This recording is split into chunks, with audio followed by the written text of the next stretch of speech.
History repeats itself. History is always happening over and over again. So one of the ways to stop a theme, one of the ways to stop something from reoccurring is to first of all admit it.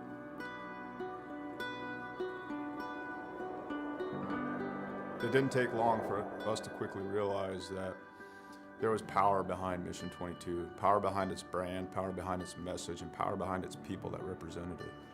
All right, my friends, day 19 of 22, the 22-day push-up challenge. Day 19 means 418 men and women have possibly committed suicide in the last 19 days. I went and looked up my ship, the USS Rushmore. More people who have killed themselves by now than ever served on our ship at one time in just 19 days. 19, 20, 21. One more. Y'all ready for the last one? Yeah, Mission 22 has become a decentralized nationwide effort to show love, to raise money, to be available for other warriors, to be able to be a point of contact, to let the warriors know, but also for warriors to let other warriors know that there is a community. You're not alone. This isn't happening in silence.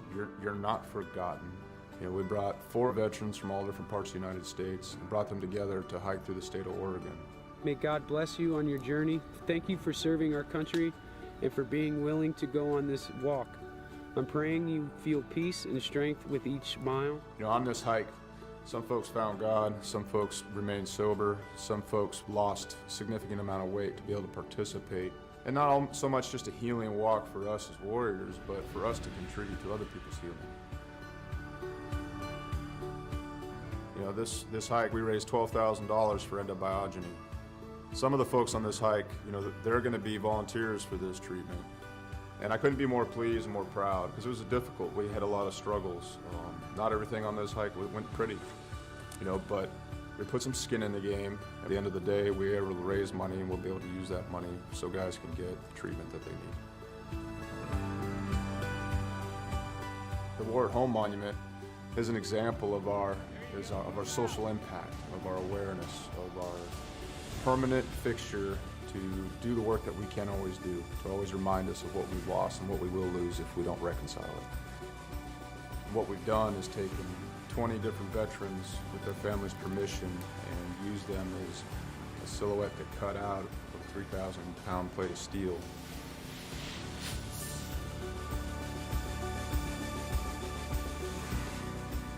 These warriors are placed in a V, and this is to show the size of the problem. This is to show the empty space they leave behind.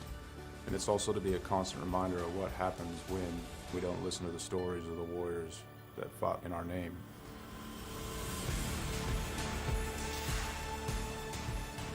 Because it's not okay. It's not okay that everyone didn't know about veteran suicide. It's not okay that these things were a secret or left unsaid, or that it was shameful. It's not okay that it's shameful to suffer alone and suffer in silence, because if you ask for help, that you're no longer a warrior, that you're weak. Yeah. So I come back and I thought everybody else changed. So I pushed my family away. And it took a long time to really realize it because I didn't want to look internally. You know, I got my Class A CDL and hit the road. I was on the road for about 8 years trucking. And this makes me think about how insignificant all of the major things going on are. I mean, what, 1 million years ago, that blew up. And, you know, over time became this. Whether it's hiking mountains or building monuments, it takes a community to heal a warrior. Warriors didn't get damaged and didn't become separated from the sunlight of the spirit on their own. It happened in the name of this nation. We can change the way we think about war, how we think about warriors, how we think about ourselves, and what we think we're going to do in the American community. We can do it now. We can do it here. And there's going to be another generation of warriors coming. We can set the tone to create a culture that grabs them up and loves them and smothers them in resources and opportunity right now.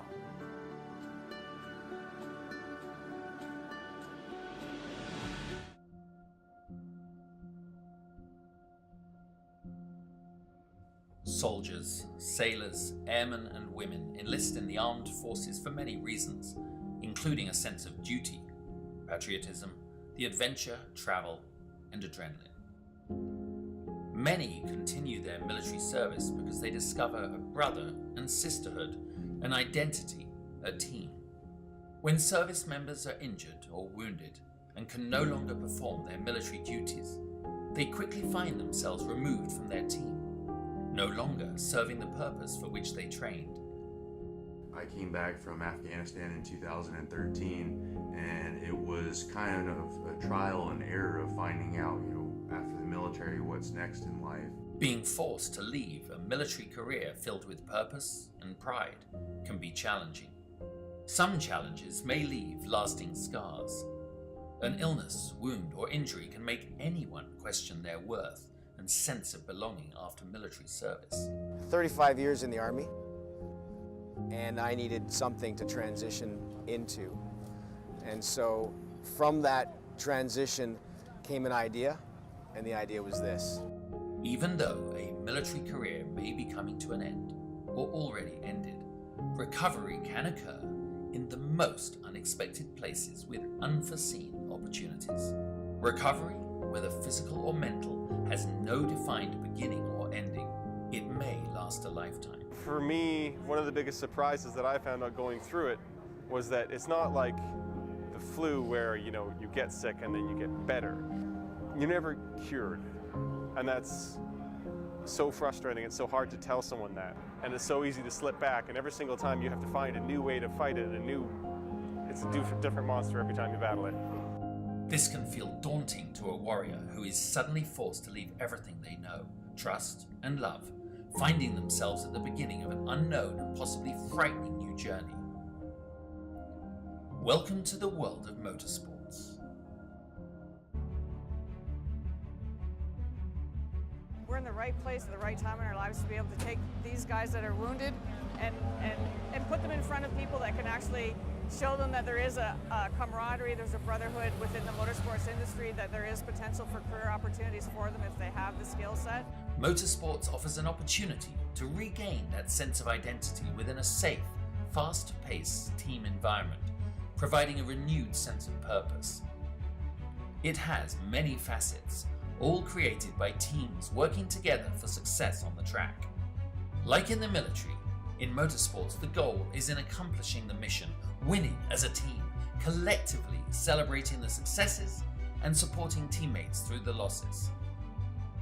Through motorsport opportunities, Operation Motorsport assists medically transitioning service members and veterans with discovering new ways of achieving a renewed sense of hope, purpose, and pride.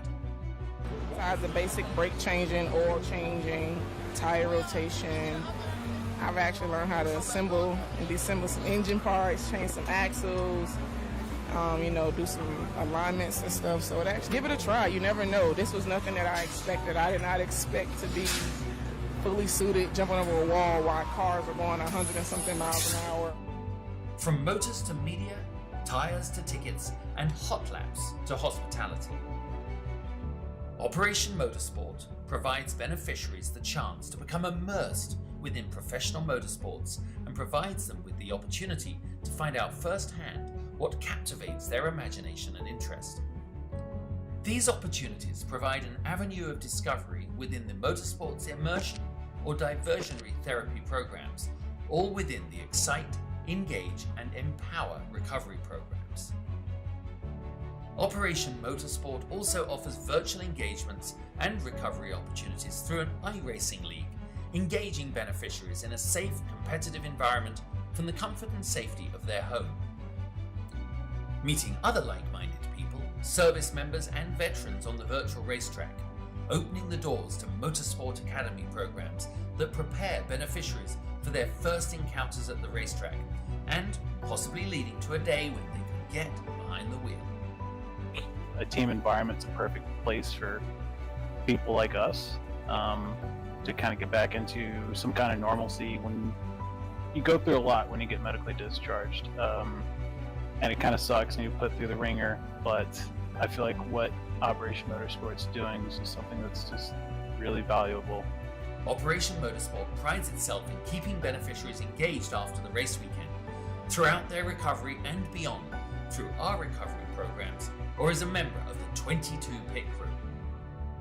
No matter the background or story, Operation Motorsport is always there to listen, provide a safe and comfortable space, and a trusted circle of confidence that is open and honest about what difficulties may lie ahead for those transitioning out of a military career.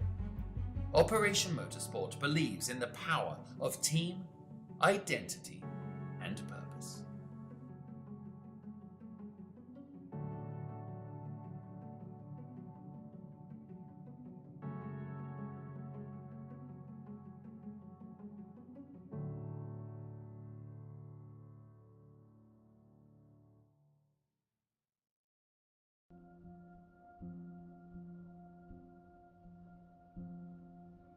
Soldiers, sailors, airmen, and women enlist in the armed forces.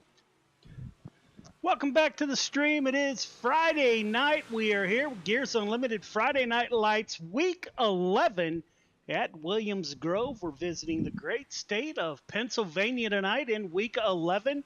Points battles are, don't have a lot of battles. Chris Cox in the 358 Modifieds currently leads Donald Ingram, and they are separated by over 100 points. So it looks like Chris Cox has this division well in hand. We do have 2 drop weeks, so we'll see how that plays out in the end.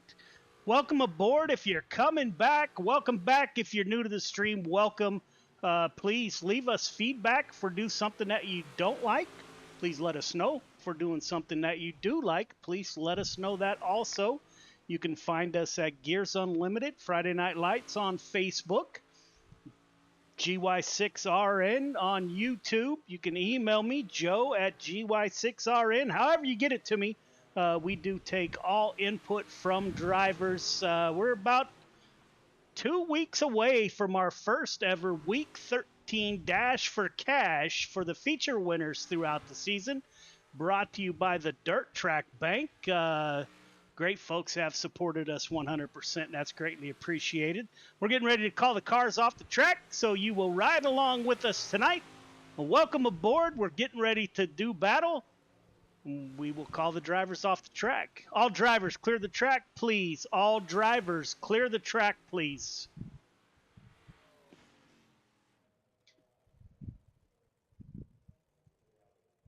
All right, drivers, welcome to Week 11. We got this week and next week, and that's it. Looks like the points battle, which you can find at c2crl.com. Our points are posted there. They're also on our Discord page.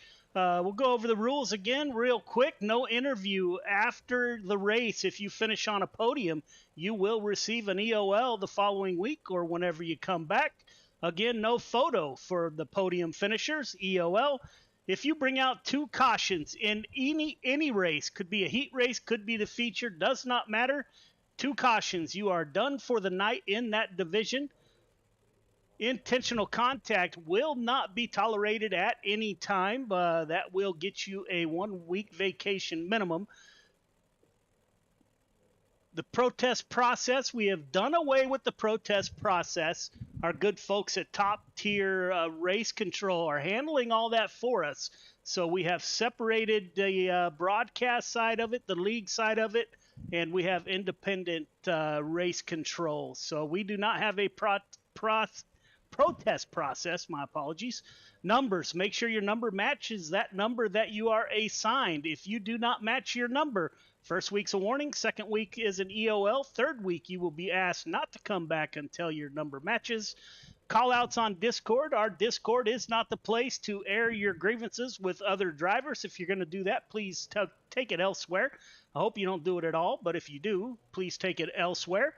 If you do happen to call out another driver on our Discord, you will receive a vacation. Excessive blinking, first time is a warning, second time back of the field, third time you will be asked to leave for the evening. This afternoon we posted on our Facebook page or on our Discord page, and I really need driver input here.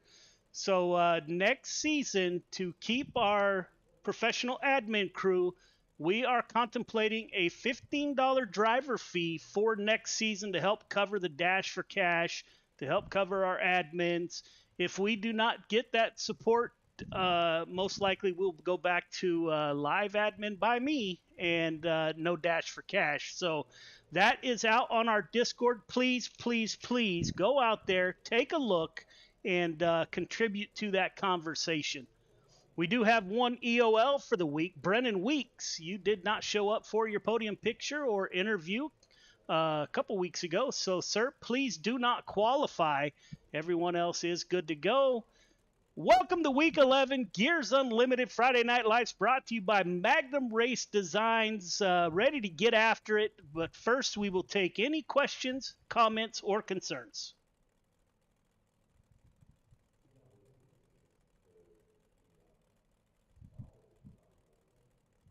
I heard none. We will advance to qualifying. Good luck.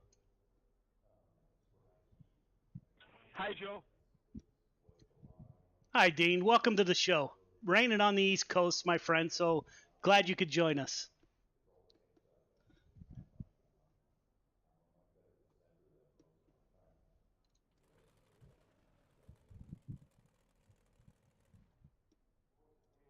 So there's the drivers' meeting. We have advanced to qualifying. We will get underway. Haven't counted numbers just yet. Looks like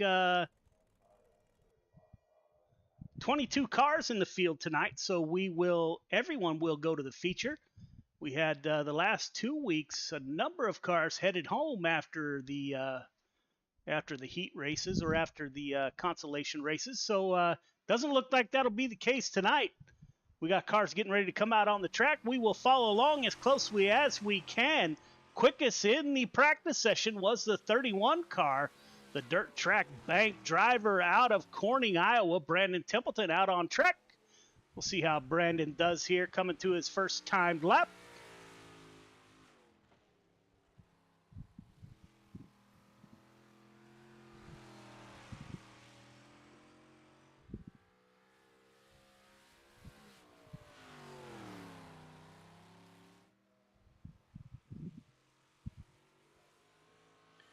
Templeton coming for his first time lap. It looks like the 31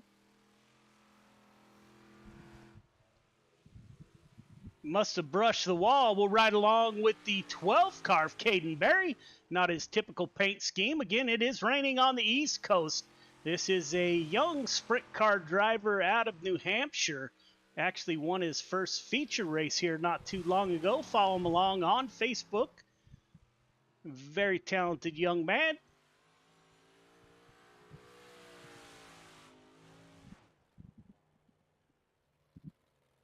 Cale Smith at the top of the board with a 29.70. Clay Christopherson in P2. Jason Hines with us, a 66 car driver out of Canada. Jason currently 15th quick as we get rolling here. Cale Smith at the top of the board, followed by Clay Christopherson and Brandon Templeton. The 11 car of Jordan LaFawn is back with us, driver out of Indiana. Let's see how Jordan does tonight as he gets ready to come to his first time lap here.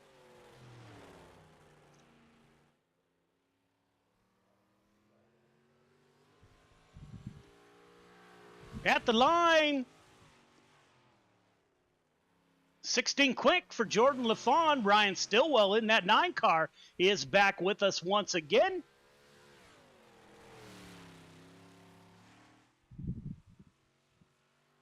Coming to the line, currently 8th quick. Can he improve? It's 8th quick for the 90 machine. Jesse Ingram in the 40 machine, part of the Ingram crew. This is the father of the Ingram boys. Back with us again tonight. Currently 18th quick in that 40 machine. Getting a couple extra laps in. Gavin Chatham, a huge sponsor of Gears Unlimited Friday Night Lights. Currently 10th quick for the 24 machine. Looks like we wrapped up. Cale Smith will end up with your pole. Heat 1 to the grid. Heat 1 to the grid, please. Cale Smith, Caden Berry on the front row. Donald Ingram, Gavin Chatham in row number 2. Jake Henry, Chris Cox in 3. James Ingram and Randall Dixon in row number 4. All right, drivers, welcome to heat number 1. You guys know the drill. Leader, I'm going to ask you to be 1.5 car length behind the pace truck. Everyone else, once we get the one to go, going to ask you to tighten it up. Half car length between yourself, the car in front of you. Start is on green. Do not jump the start. Do not pass before the start finish line. Got 8 laps to get it done. Looks like everybody heading to the feature tonight. Race hard, race clean. Welcome to week 11. Put on a great show. Good luck. Cale Smith on that front row with Caden Barry. It looks like Barry was with us over the spring season a little bit before he went real sprint car racing.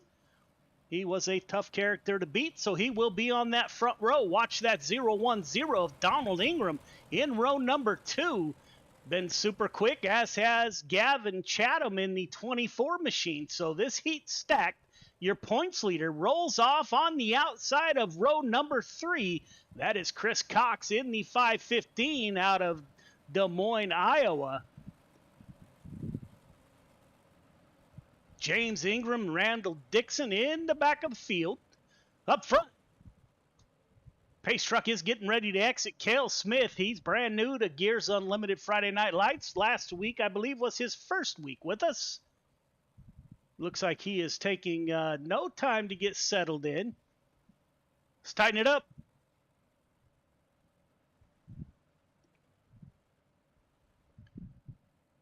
Outside, tighten it up. Pace truck is off, leaving the field 2. Green flag, green flag. We went before green. The yellow flag is out. I know. Looks like Cale Smith got a little jump on the field there. We'll see how race control handles this.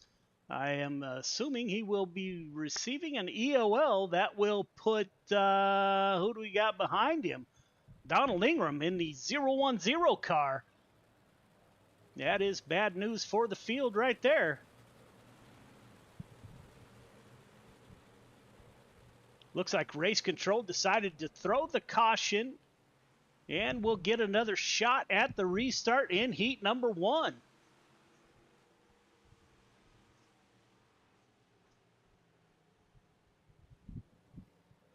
As the field gathers up, the pace truck got 8 laps to get it done. Again, everybody heading to the feature. If you're out there and you tuned in, greatly appreciated. Without the fans and the drivers, this broadcast is me talking to myself, which I don't like to do too often. All right, maybe I do it more often than I'll admit. But welcome to the show.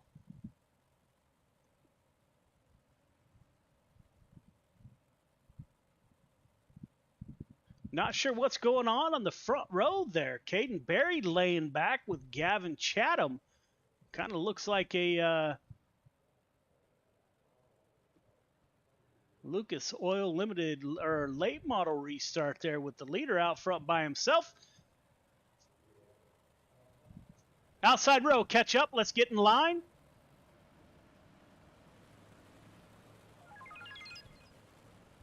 There we go. Looks like we are set to go now. Pace truck should exit. Lights are off on the pace truck.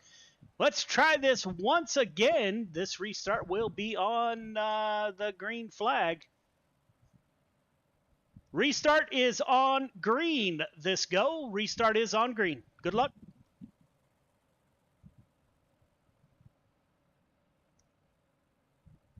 Cale Smith in the 115. Not super used to Gears Unlimited Friday Night Lights rules, where our first start is always on the green flag.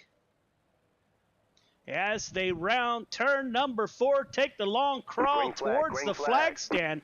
Green flag is out. We are underway. Great start by Caden Barry in the 12 car on the outside. Caden Barry side by side with Cale Smith.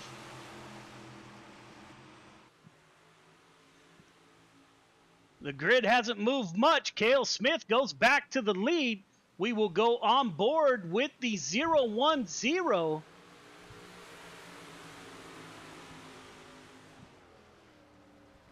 As he battles it out with your points leader, the 515 of Chris Cox. We're on board with Donald Ingram. Cars have got single file.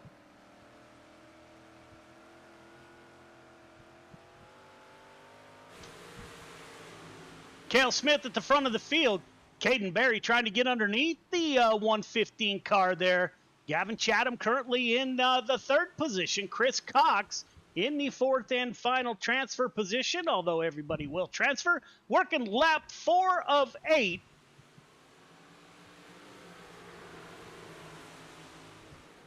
Looks like the bottom line is the preferred line. 24, somebody got into the inside barrier. Brings out the green flag. Looks like Jake Henry cut that a little bit close. Replays tonight brought to you by the Dirt Track Bank out of Malvern, Iowa. That's where the Got Your Six Racing Network account is held. Super good people. Hometown banking. Never have to step foot in the bank to open an account. And they do amazing things for drivers in real life. So check out the Dirt Track Bank. Just catches that inside line. Over he goes. The 171 will go to the back of the field. Get a good shot of the GY6RN logo on the back of the 171 there. So that was on purpose. So thanks, Jake, for a little bit of promo there. Cale Smith, the front of the field, working lap 5 of 8.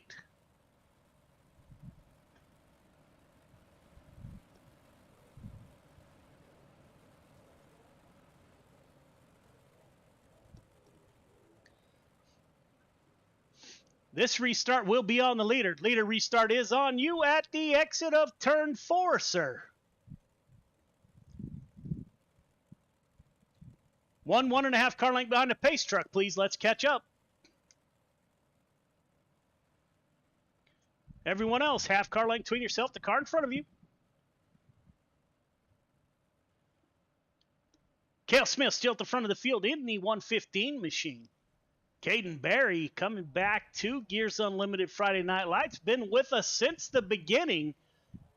Summer schedule is super busy, which is actually a good thing to see the youngster running sprint cars out on the East Coast and doing a great job of it. Cale Smith will bring us to the green flag. This restart, as you heard, is on the leader. So we are getting ready to go green on lap 5 of 8. All right, guys, let's tighten it up down the backstretch, please. Leader, going on you.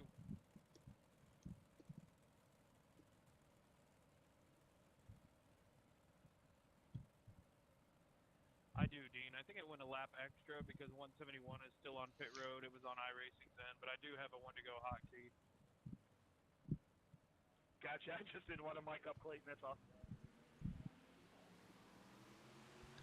Leader is off. Good start by Cale Smith in front of Caden Berry in the 12 car. Gavin Chatham in P3. We are side by side for that third position. Your points leader, the 515 of Chris Cox, battling it out with Gavin Chatham. Those two going at it. The 010, he's going to bump the 24 on his way by on that low side. Looks like that low side is the place to be right now. We'll check out that battle. Donald Ingram underneath the 24 car. There you see the 24 car. We're inside the suspension. Working lap 7 of 8, side by side, coming to the flag stand with 1 lap to go. Cale Smith in front of the field. Caden Berry in P2 in the 12 car. Those two running away from the field. Chris Cox in P3, your points leader. Coming off of turn 4, can Berry get it done? No, sir. Cale Smith, Caden Berry, Chris Cox, Gavin Chatham, Donald Ingram are your top 5.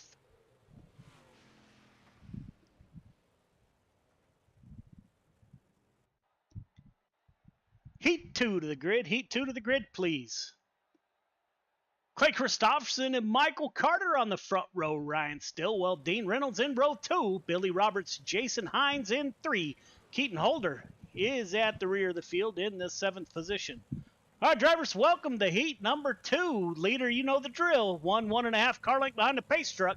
Everybody else, once we get the 1 to go, tighten it up. Half car length between yourself, the car in front of you.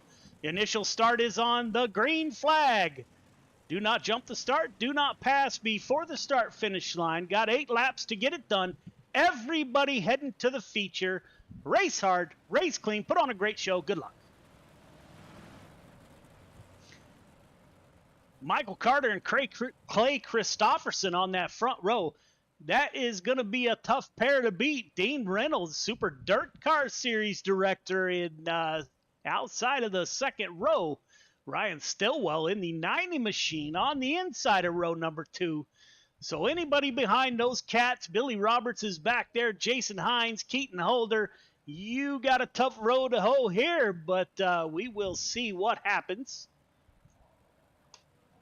Pace truck should exit this time by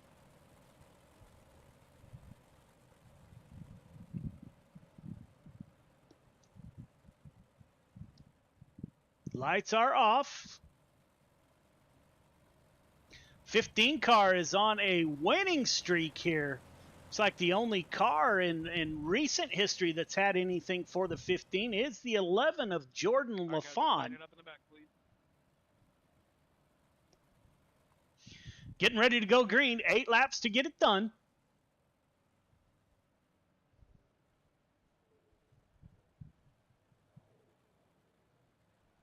Yeah, as the cars come off a turn forward, make that long, slow crawl to the flag stand. Green, green, green. Green flag is out. We are underway. Great start by Christopherson. He's got the preferred line down low. He's got the 15 car to his outside. Michael Carter's on a roll in Team CTM. We got 3 cars side by side. Dean Reynolds gets a little bit sideways there. Brings out our first caution. We will take a look at what happened to Dino there. Looks like Dean was running in P4 in that bright gold 79 car. 66 EOL. Followed by Jason Hines and Billy Roberts. 66 Jason Hines just gets a good run. Looks like Dean might have checked up for the 90 car.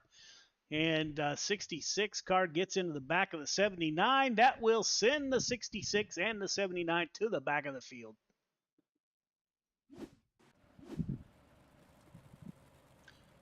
Clay Christopherson at the front of the field.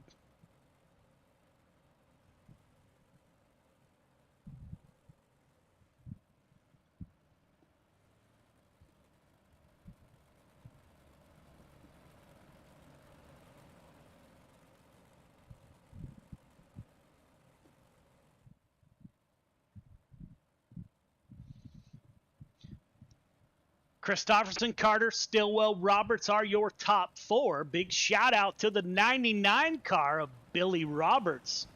Hate to point him out. Gears Unlimited owner and operator. I'd like to thank Billy for sponsoring Gears Unlimited Friday Night Lights. And a bunch of cars and some other leagues. Billy, thank you for your support. It's folks like you that make all this possible.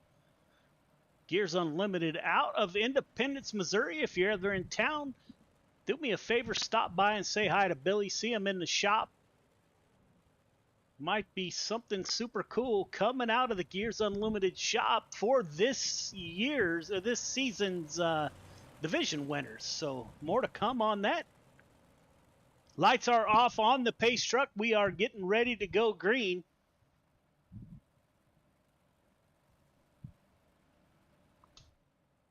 Clay Christopherson on the inside. Michael Carter on the outside. Dean Reynolds dropped to the back of the field. Here he comes into 79. Got a great run there. Didn't time the green flag exactly right there, Mr. Reynolds. That was almost a Days of Thunder moment there. Christopherson and Carter side by side. They're going to battle it out into turn number 3. Christopherson with that preferred line. Carter goes down low, gets into the 90 car. but it's able to take the lead over Christofferson. See what it looks like behind the 015 as they battle here. Looks like once the 015 gets out front, he is on the way. Clay Christofferson not letting him get far. Billy Roberts in P3, Dean Reynolds in the 79 car in P4. Ryan Stillwell, the unlucky recipient of that dive down low by the 015, is in P5. Clay Christofferson not giving up, looking underneath the 015. Good run off of turn 4 for Michael Carter. Gets a good run. Christofferson throws it into turn 1, comes out of turn 2. Can't close the gap. It looks like we are nose to tail here at Williams Grove. Will Clay Christofferson have some magic here? Working lap 6 of 8.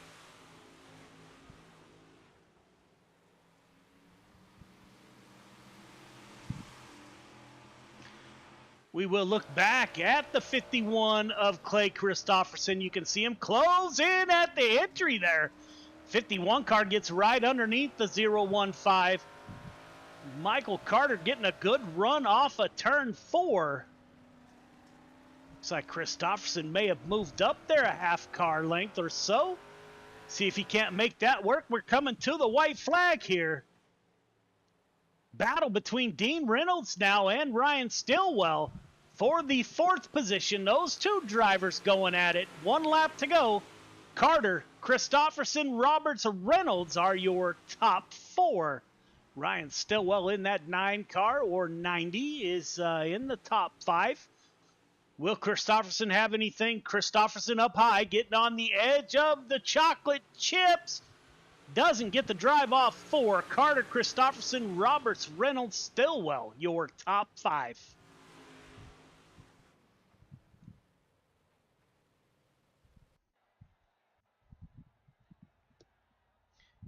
Heat 3 to the grid. Heat 3 to the grid, please. Brandon Templeton, Jesse Ingram on the front row. Jordan LaFawn, Anthony Morano in row 2. Michael Vitale, Randy Shreves in 3. Brendan Weeks rounds out your field of 7 drivers. All right, leader, you know the drill. 1.5 car length behind the pace truck. Everybody else, once we get the 1 to go, tighten it up. Half car length between yourself, the car in front of you. The restart is on green. Do not jump the start. Do not pass before the start finish line. Got 8 laps to get it done. Everybody heading to the feature. Race hard, race clean, put on a great show. Good luck. The 7 car and the 31 car on that front row. Watch the 11 in row number 2. And as always, we got to go on board with the 32 machine of Anthony Morano and say hi to Sherry, who's on the hood scoop there. Got the his wife rides on board. Again, if you are a spouse or a significant other out there, greatly appreciate you tuning in and supporting your driver. Without you guys, none of this is possible. So thank you very much, Sherry. We're starting P4. Brandon Templeton on the pole here for 8 laps. Brandon Templeton has 1 win here in the 358 modifieds. Jesse Ingram needs a great points night, as does Jordan LaFawn. Ingram is 2nd in the points. Anthony Morano, the 32. Both those cars on the outside are 2nd and 3rd in the points. So they need a great points night and then hope that the 2 drop weeks moves them up in the standings here. We will be going green next time by. 31 of Templeton, 7 of Jesse Ingram, LaFawn, Morano, Vitale, Shreves, and Brennan Weeks did not make the grid, apparently.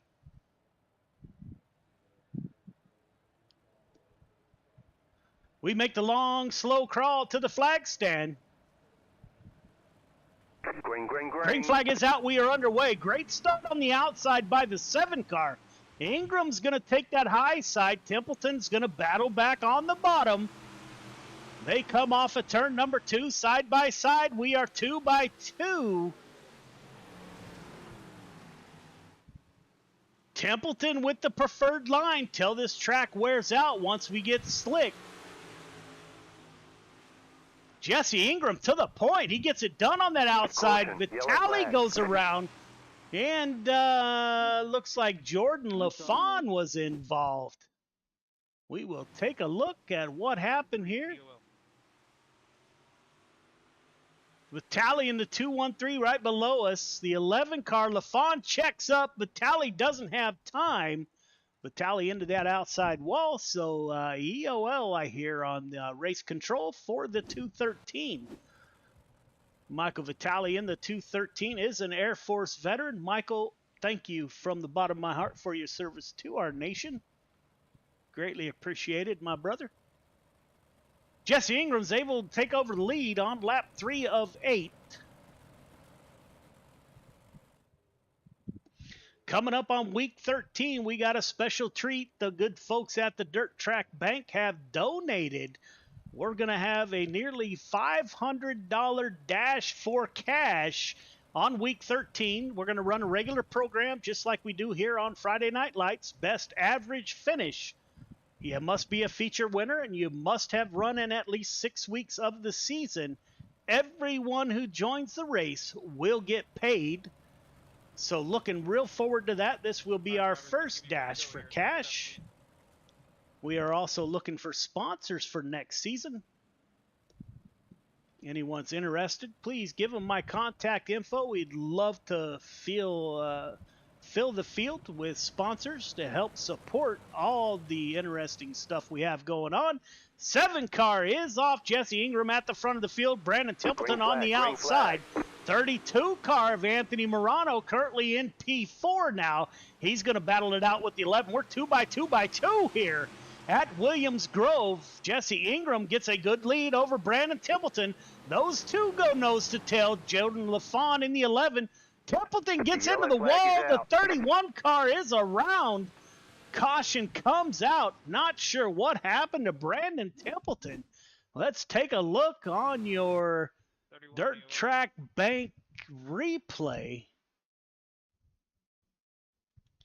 Brandon Templeton trying to run that bottom side. You saw him almost scrape the fence on the inside of 1 and 2, coming down into 3 and 4. Running nose to tail with your leader, the 7 car there. Let's see what happens. Just cuts it too close, gets into the fence. On that bottom side, Morano and LaFawn able to get by. That will send the 31 to the back of the field, so he will start in the back of the feature. Jesse Ingram in the 7 car, currently at the front of the field. He will have... looks like the 32 car to his outside. Anthony Morano moves up from his 4th starting position up to outside on the front row. Randy Shreves in the 56 makes his appearance in the top group. Pace car is off. This restart is on the leader. Jesse Ingram gets on the loud pedal. We are back under green. Jordan LaFawn now, the 32 car of Anthony Morano's not done. Thought I saw a slide job coming, but not this time. Anthony Morano covers it. Good drive off the bottom side by the 11. Randy Shreves is trying to follow that 11 around that bottom side. Jordan LaFawn decides to go up high. And that will bring out our next caution.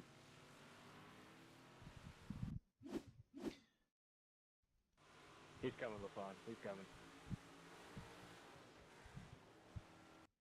Looks like LaFawn checked up. Looked like maybe a little bit of net code, but nonetheless. Maybe he gets into that. Yeah, he gets into the left rear there. Hold your brake, Jordan, when he gets you.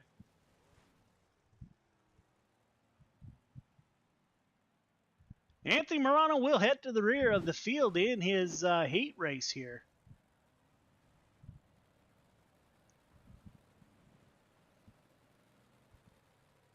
Looks like they're trying to get the 11 car turned over. That's the wrong side we need on the rubber side, not that steel side. Never mind. Anthony Morano trying to give an assist there to Jordan LaFon. Couldn't make that happen.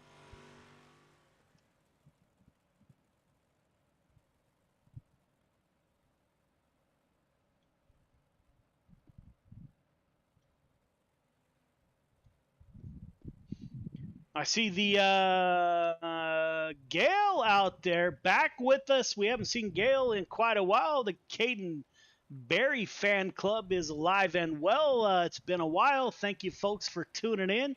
Josh Butler, thank you for the comments. Preston, if you're out there, it is a league race. We are open to all.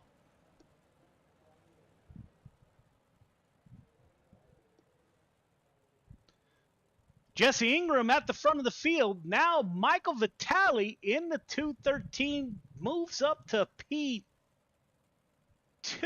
Brandon Templeton in P3. Randy Shreves in the 56 car in P4, followed by the 320 of Anthony Morano. We are working lap 4 of 8.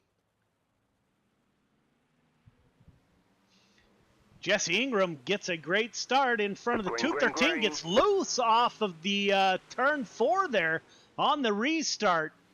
Vitale running right up in that, trying to find grip on the medium, not crazy high side.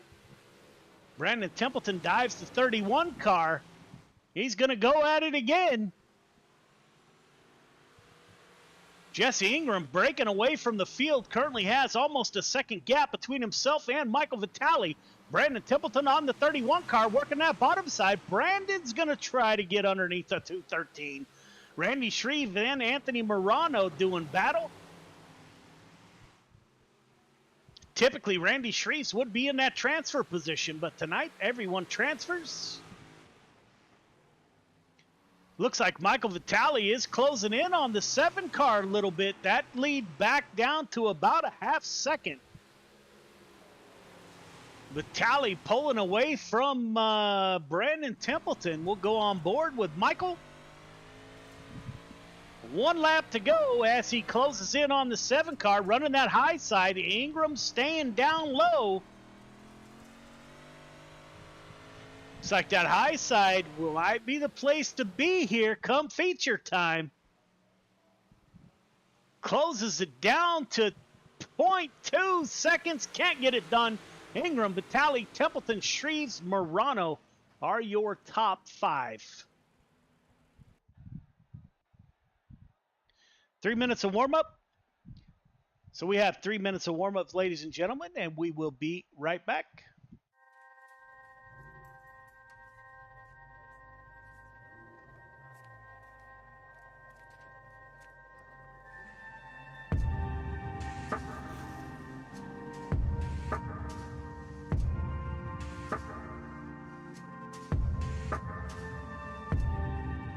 Biggest thing is getting the word out, awareness of Mission 22, the struggle as it is to fight PTSD and suicide.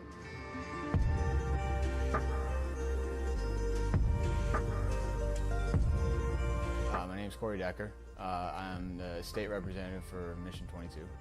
This year's been great. We got a bunch of great guys that have gotten together and decided to create this rally. The word's getting out, and it's turning into quite an event where we can actually help a lot of veterans.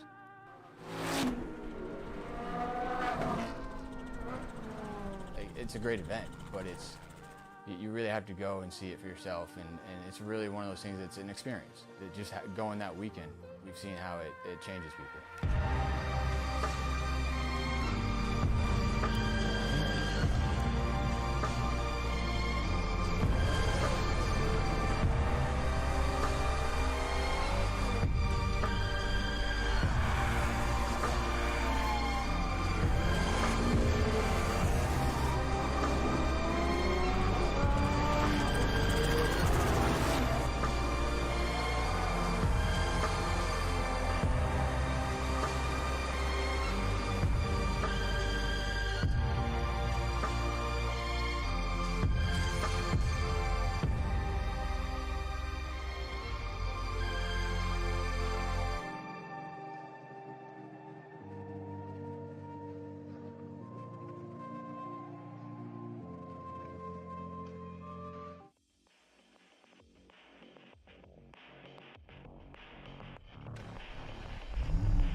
Welcome back to the stream. We're getting ready to go feature racing.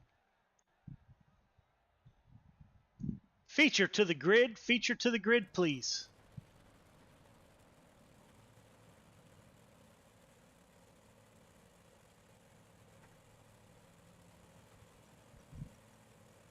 We will go through this rapidly. Cale Smith, Carter on the front row. Ingram, Berry in row 2. Christopherson, Vitale in 3. Cox, Roberts in row number 4. Templeton, Chatham in 5. Stillwell, Shreves in 6. Ingram, Reynolds in 7. Morano, Ingram in 8. Haynes, LaFawn in 9. Dixon, Holder in 10. Weeks and Henry round out your field of 22 drivers. All right, drivers, welcome to the feature. Got 25 laps to get it done. Leader, 1.5 car length behind the pace truck, so please tighten it up to the pace truck.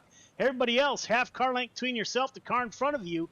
Once we get the 1 to go, again, you got 25 laps to get it done. The initial start is on green. Do not jump the start. Do not pass before the start-finish line. Been a heck of a show so far, gentlemen. Race hard, race clean. Good luck. So we didn't quite fill the field this week. Last week we ended up sending 5 drivers home. This week no one heads home. We are into the feature race with Cale Smith starting on that front row with Michael Carter to his outside. Carter has not finished off the podium yet this year. We will see how this plays out.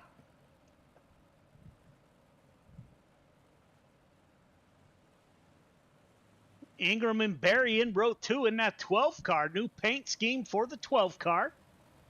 Used to the green and black car. Young man's moving up in the world, getting a new paint on me. All right, guys, let's tighten it up right here. Maintain. Got 25 laps to get it done. As you heard, the initial start is on green. The pace truck has exited the speedway. These drivers will make the long, slow crawl. Coming up next, we got limited late models followed by 305 sprint cars. So we got action all Friday night here at Gears Unlimited Friday Night Lights. Green flag is out. We are underway.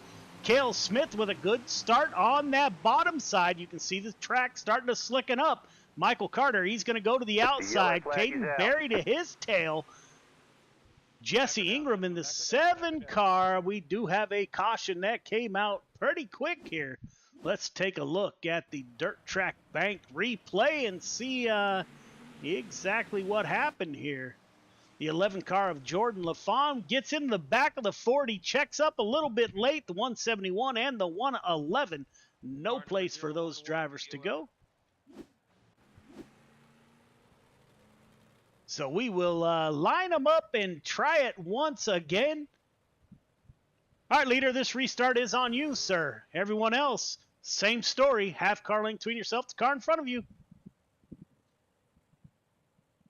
At the conclusion of this race, we hope to get an interview with the driver, or the top 3 on the podium.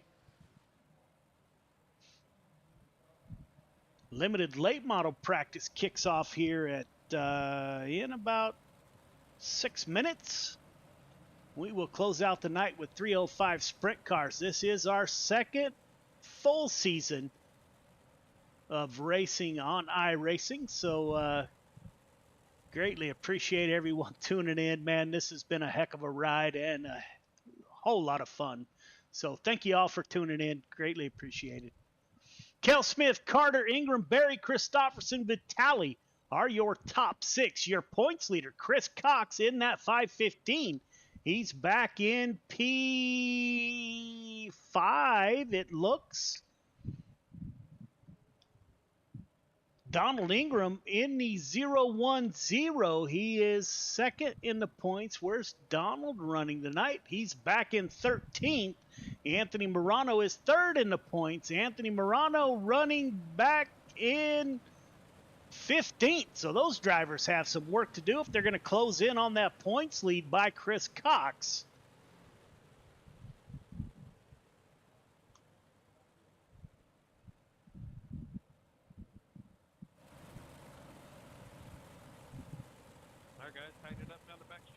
Here we go.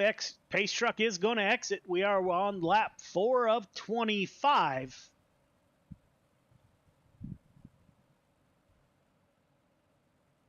That front row is stacked, as is the second row. This is going to be interesting.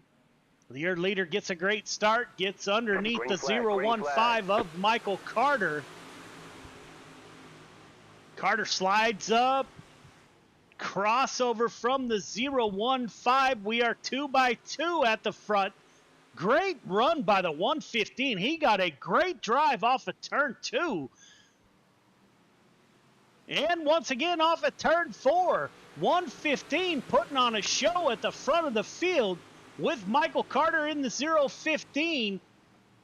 To his tail, Clay Christopherson currently running in P6. Go on board. This is madness. You see him behind the 213 of Michael Vitale.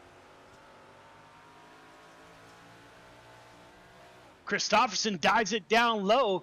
Great view from that right suspension cam. Caution, yellow flag. Sorry, Gavin. Everybody stop. Caution is back out. Let's take a look at what happened if I can find it. We got a lot of stuff going on here.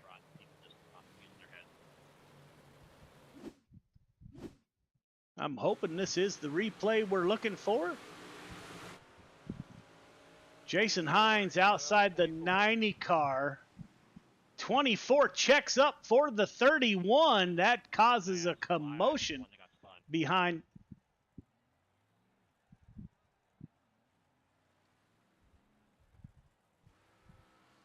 Cale Smith still at the front of the field. That is on me. I will clear that. My apologies. 99 EOL. Sorry about that, guys. Cale Smith, Michael Carter, Caden Berry, Ingram, and Vitale are your top 5. We are struggling here. We're getting into a pattern of cautions here. As they say, caution breed cautions. So let's hope we get a good run. We're currently working lap 5 of 25.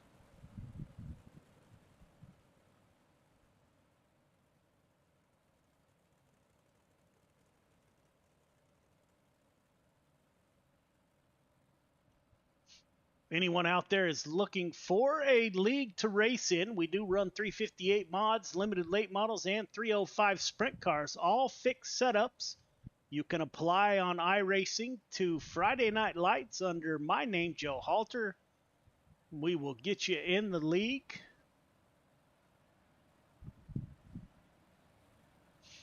The league has grown exponentially. We are 2 cars short of 300, although we don't have that many that run every week.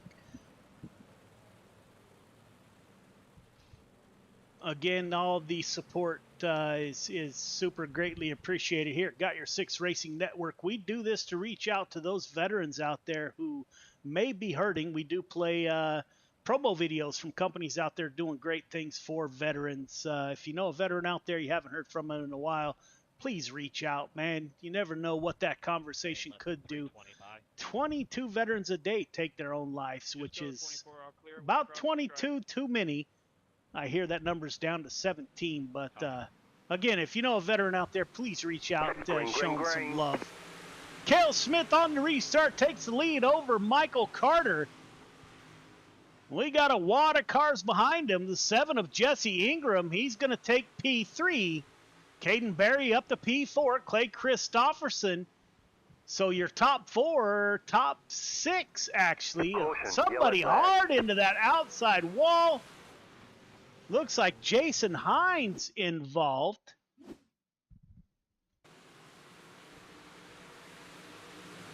In that 66 machine. 90 comes up. I want to get ran into under yellow. 24 gets loose. Sorry, he was telling me to pass you, and I went to pass you, and then you checked up. Okay. Causes all kinds of commotion. So, we are still working lap 5 of 25. Come on, 515. Tell them to stay back there.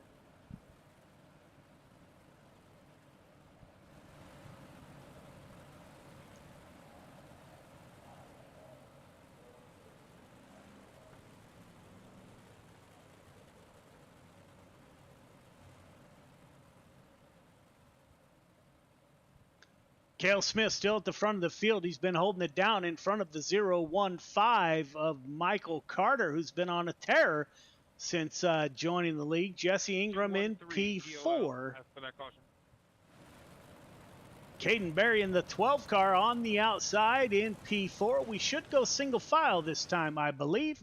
Clay Christopherson starting in P5.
Single file, single file.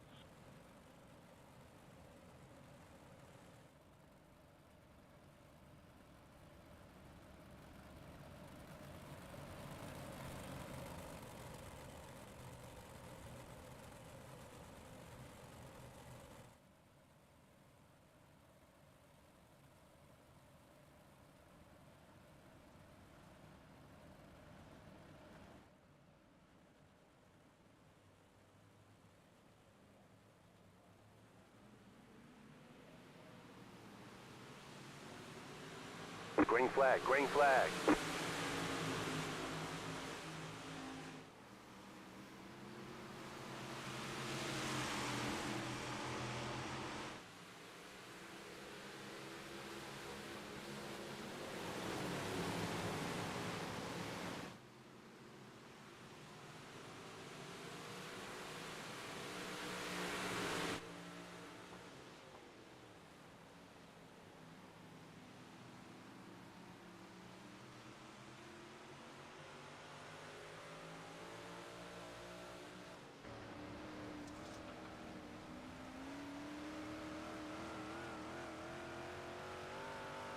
The yellow flag is out.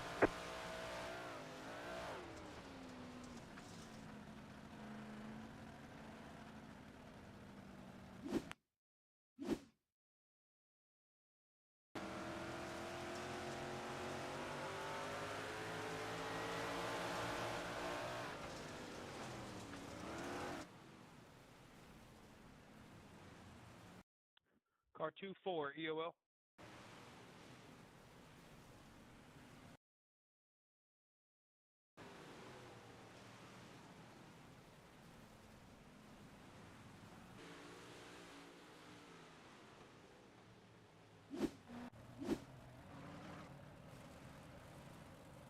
Does anyone know what happened there? We'll discuss racing incidents after the race. I'll explain it to you. Looks like the 24 got loose, collecting quite a few cars there. Barry up to P4. We are currently working lap 8 of 25. All right, drivers, let's settle in and get some green flag laps in.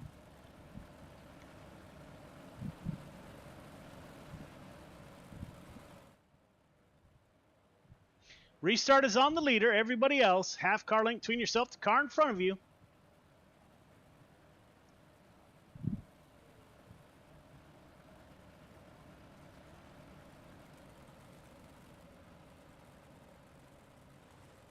You can see the track starting to get super slick. Lights are off on the pace truck. We are getting ready to go green here. Again, your top 5, Smith, Carter, Ingram, Barry, Christopherson.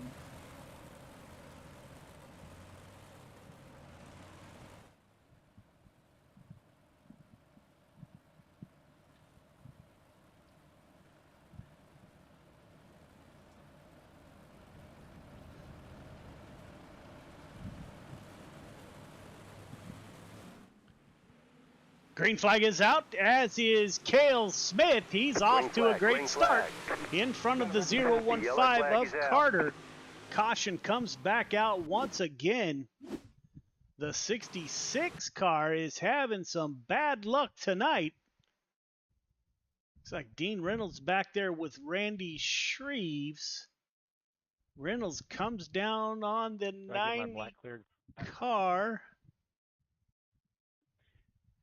Yes, car 111 disconnected right as we were going green. No EOLs or anything for that. And Billy, I will be clearing your black. Give me 1 second. Hey, Clayton, we might want to start doing the 1 to greens. You've got 11 minutes left.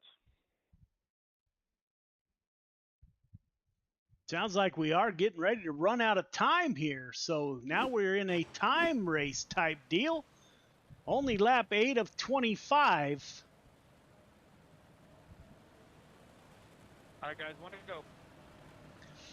And we will give the 1 to go this time by. We're going to try to speed up the action a little bit here. Not sure we've been bitten by the caution bug here tonight. Smith, Carter, Ingram, Berry, Christofferson, your top 5.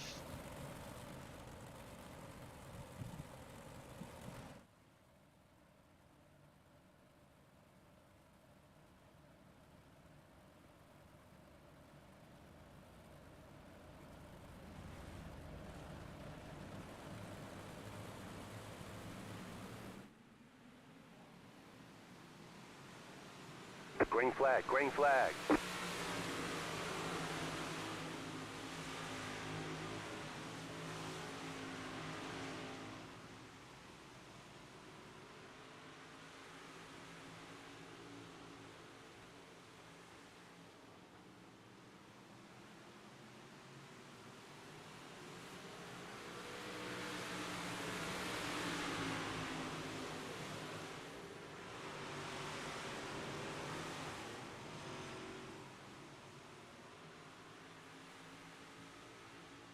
Caution, yellow flags.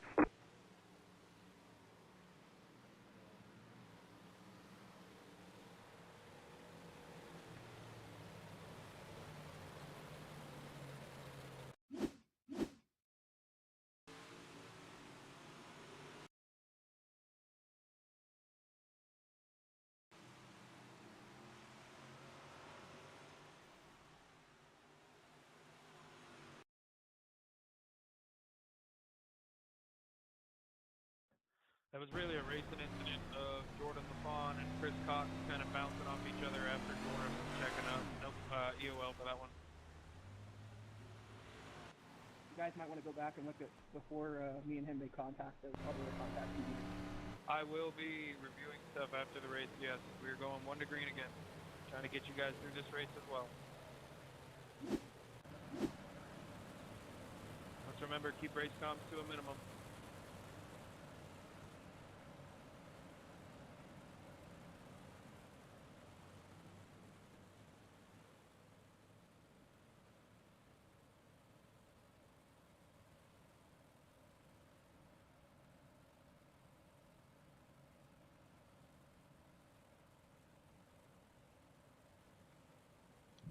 We got 1 to go here. We got about 9 minutes left till we head to the limited late model race.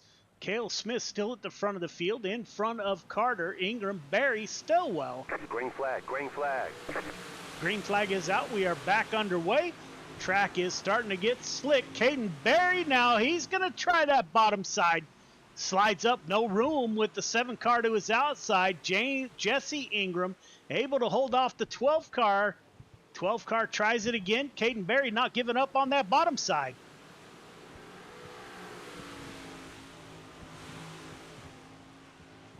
Now the 90 car, he's going to go downstairs, try to get underneath the 12 of Barry. Caution is back out.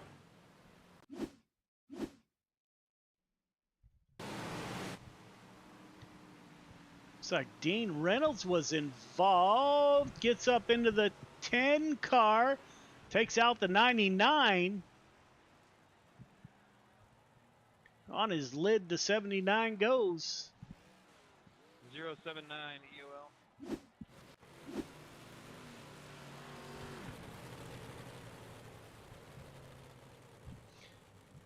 So now not only are these drivers battling the track and their competitors, we're getting into a time situation here. We got 7 minutes until we head to the limited late models.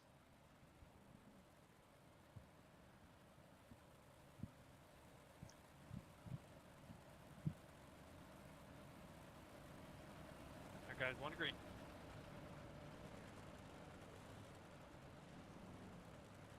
You can see the track starting to wear out here, get a little bit slicker. You're going to see some different drivers with different driving styles now be able to move towards the front. See if that affects anybody at the front of the field. Cale Smith, Carter Ingram, Barry Stillwell, your top 5. James Ingram in the 40 car. He's up 10 positions from the start. Jake Henry is up 13. So those drivers making a go of it. Cautions are benefiting those drivers.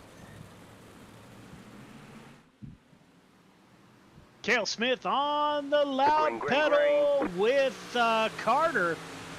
Carter timed that about perfect slide job coming crossover from Cale Smith. Cale Smith with a good drive off of turn 2. Carter gave it a go on that bottom side. Looked like he lost a little bit of momentum there. Now most cars running right above the slick there. Caden Berry, Stillwell, Ingram, Morano in the 320. He's still on that bottom side underneath the 010.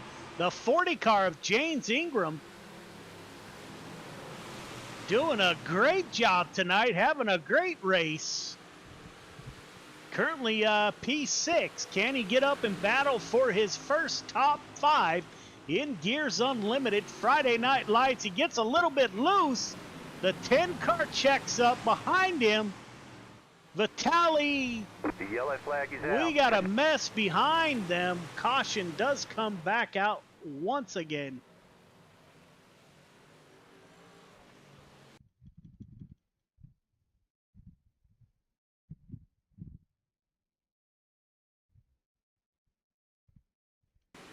Looks like I put the jinx on the 40 car of Ingram, who's having a great run tonight. You can see the top 5.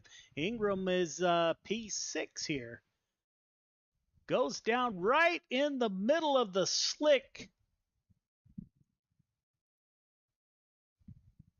Tries to slide out of it, rotates in 1 and 2. The 10 car, the 32 were coming. EOL. Morano slides up into the 10 car. That brings out our next caution. I think you gave the wrong person the EOL.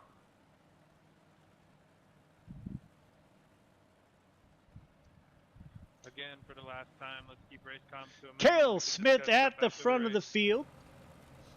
No, I'm saying you gave We me got the about EOL, 3 minutes remaining. and you called it on the 320.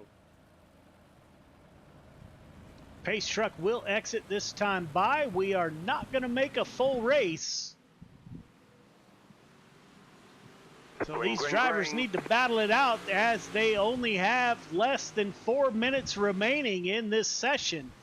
Cale Smith at the front of the field. Ingram and Caden Berry back battling it out. The 90 of Stillwell. Your top 5 are nose to tail. James Ingram continues his great run tonight in that 40 machine, running the high side. Now he's got Anthony Morano behind him. The 010 of Donald Ingram. He's going to give that bottom shelf a try. Nothing there for the 010. Up front, Cale Smith leading the way, coming to lap 18 of 25. Caden Berry now closing in on the back of the 7 car.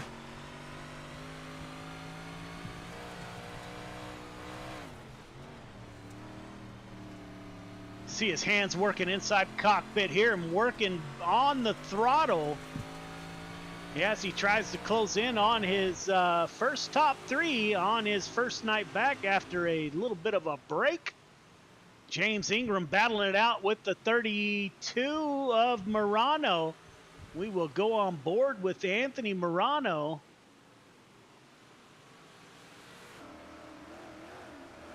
Slides up, boy, just inches away. Teammate below him, Michael Vitale.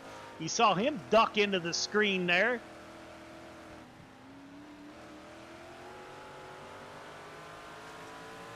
.32 car, 320, tries to go down low.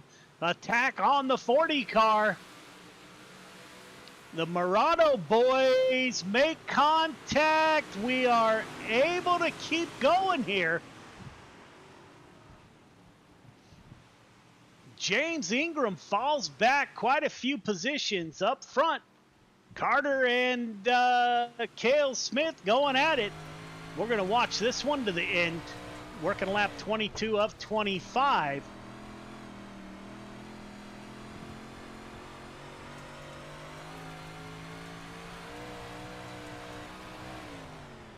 Dives down low.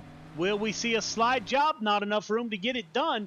015 battling it out with the 115 at the front of the field. Those two drivers have pulled away from the field. You're looking at over a second gap between your top two who we're riding along with here.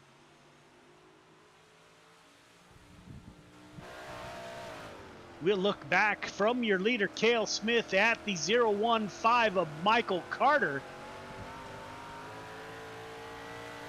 Carter giving it all he's got. He's all over the rear end of the 115 car.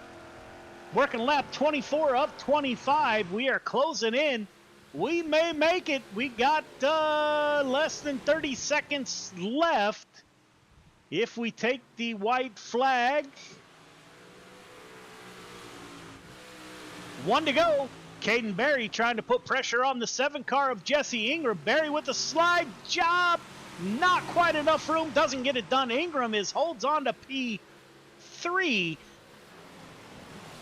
Contact made between Berry and the 90 car. Cale Smith battling it out. Smith, Carter, Ingram, Berry, Stillwell, your top 5. Top 3 start finish line, please. We will not do interviews. Limited late model race is up right now. Top 3 start finish line.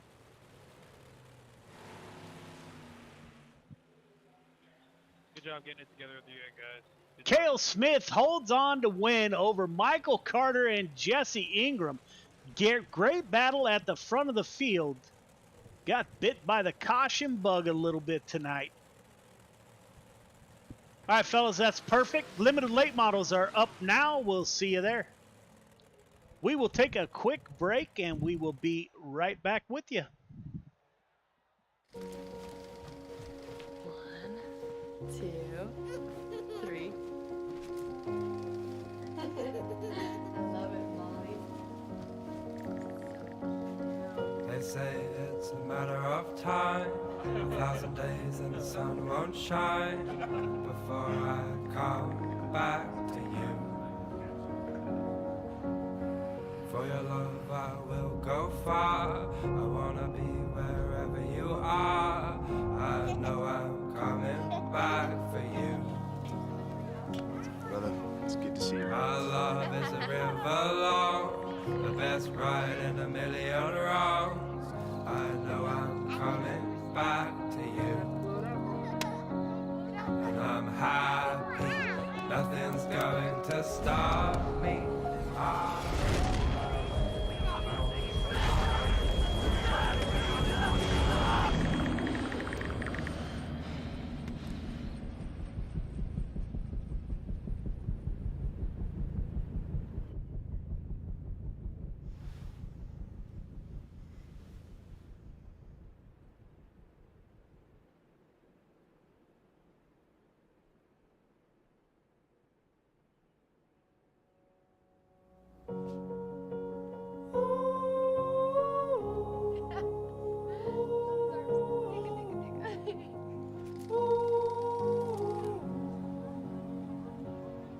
And I'm happy, nothing's going to stop me.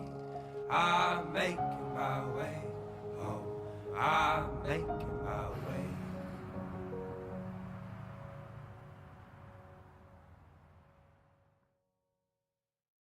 When people hear a Till Valhalla project, the first thing they might think of is our shirts. But what most people don't know is that our plaques came first and the t-shirts came second.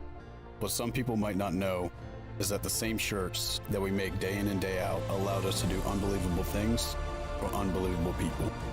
Whether it's donating our proceeds to reduce veteran suicide or gifting handcrafted memorial plaques to the families of fallen heroes, these t-shirts simply stand for honor and freedom, two words that wouldn't exist without our heroes. This makes Till Valhalla Project a place where fallen heroes truly live on forever.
Welcome back. Trying to give the drivers from the limited or the 358 modified race time to get over here, get maybe a couple laps in.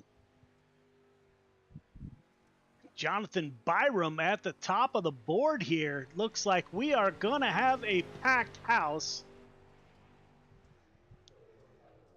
We will have some cars that head home tonight. Looks like 27 in the field, only 24 will make the feature. So of all nights to be late, tonight is the night, and we got a packed house for the limited late models, brought to you by Chatham Motorsports. Welcome back to Gears Unlimited Friday Night Lights. We are in week 11. We'll take a quick look at the points in your limited late models. Chris Cox currently leads over Donald Ingram, followed by Randy Shreves. Jesse Ingram, Jeff Kemper are your top five. Shreves and Ingram still within striking distance of the 515 of Chris Cox. So we will see how that plays out.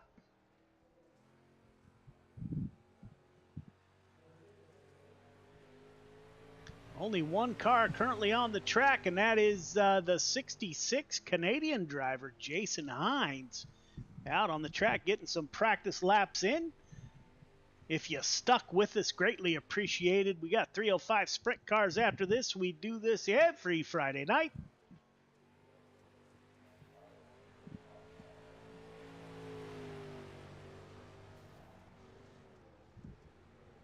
Jeffrey Kemper, driver out of Oregon, coming to us from the Coast to Coast Racing League.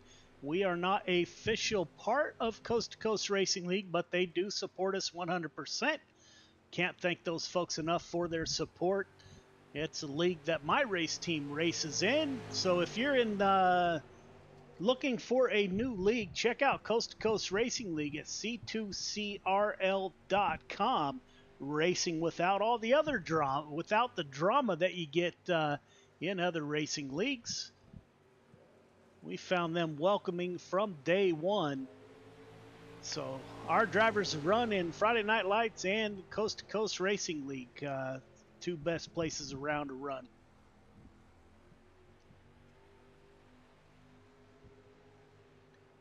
We are getting ready to go to a driver's meeting, so once again, you will ride with us. All drivers clear the track. All drivers clear the track, please. All right, drivers, welcome to Week 11, Limited Late Models, brought to you by Chatham Motorsports. We'll go over the rules once again real quick. No interview EOL if you are a podium driver. No photo EOL. If you bring out 2 cautions, you will be DQ'd. It doesn't matter if it's a heat race or a feature race. Intentional contact will not be tolerated at any time. If your number does not match that number assigned to you in the league or iRacing, you will first receive a warning, second EOL, third time you will be asked to leave until your number matches. No call-outs on the radio or on Discord. That is not the place for it. If you call out another driver on our Discord, you will receive a 1-week vacation minimum. Excessive blinking, you will be warned. Second time, end of the field. Third time, you will be asked to park it for the night. As I mentioned in the last race, put out a post on our Discord page. I ask everyone to go out there. We are contemplating on a $15 fee for next season to help us cover the Dash for Cash and the admin support. So that conversation is to be had on Discord. I posted that this afternoon. So greatly appreciate any driver input. Please go out there and let's start that conversation on how we're going to handle this. We got a full field. It looks like 3 cars will head home tonight, which is not typical for the limited late models. It is week 11. Welcome to Gears Unlimited Friday Night Lights. We will be advancing to qualifying. Any questions, comments, or concerns, now would be the time. Did we do interviews for the 358s, or was that none? Yeah, we did not. That ran so late, man, that we just we skipped interviews. Okay, I was like, what's going on? Yeah, my apologies. No other questions? Hear it. Say that again.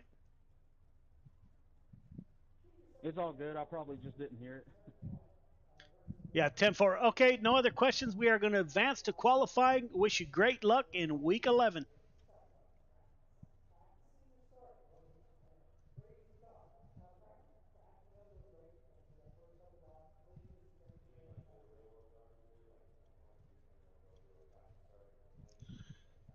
So there's the driver's meeting, and we are getting ready to advance to qualifying. We have a packed house tonight. Not very common for the limited late models. That's great to see. I actually found myself watching the limited late models races on Flow this afternoon quite a bit. The 540 car of Jonathan Byram out on the track. Looks like everybody else is coming out on the track.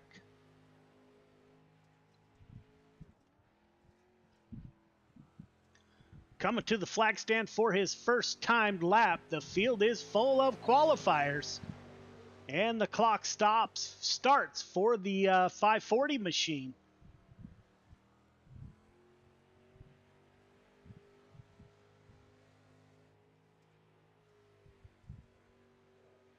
Coming off of turn 4, we'll see what time Jonathan puts in.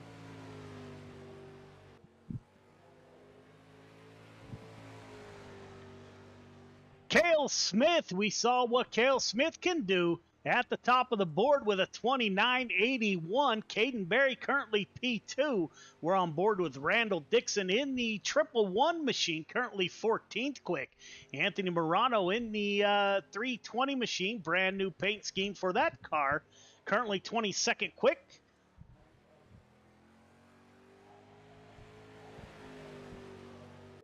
Donald Ingram in the 010, just wrapping up 11th quick. Randy Shreves in the 056, 10th quick for the 56 machine.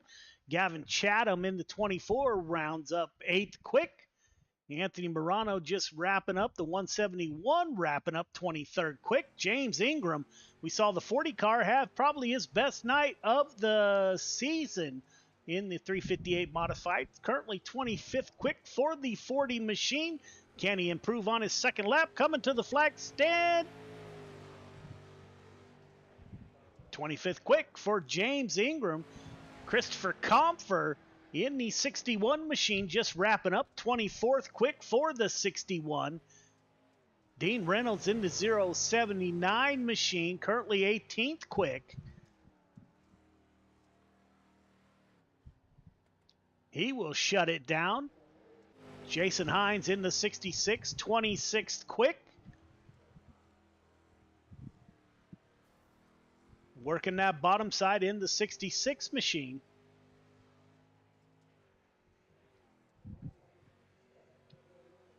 Coming off of turn 4 for his second timed lap. 26 as good as it gets for the 66, a driver out of Canada. Chris Comfort just wrapping up his practice, 24th quick for the 61 machine. We are getting ready to go heat racing. We have a full program for you in the limited late models. Heat 1 to the grid. Heat 1 to the grid, please. Michael Carter, Jeffrey Kemper on the front row. Jesse Ingram, Randy Shreves in row 2.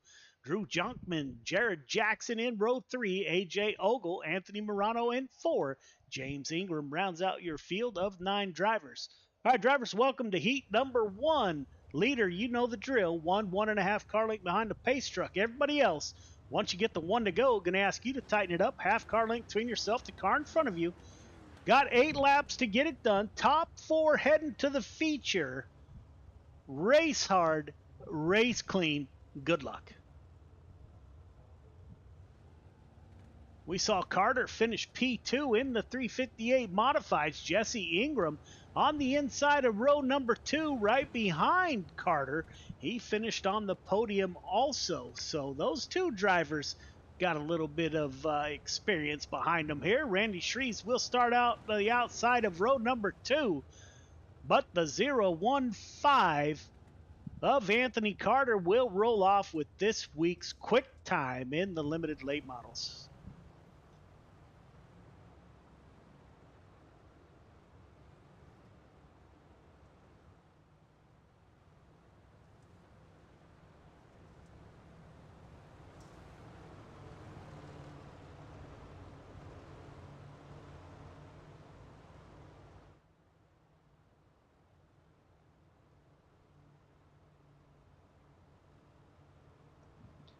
We should get the 1 to go next time by. Pace truck stays out on the track.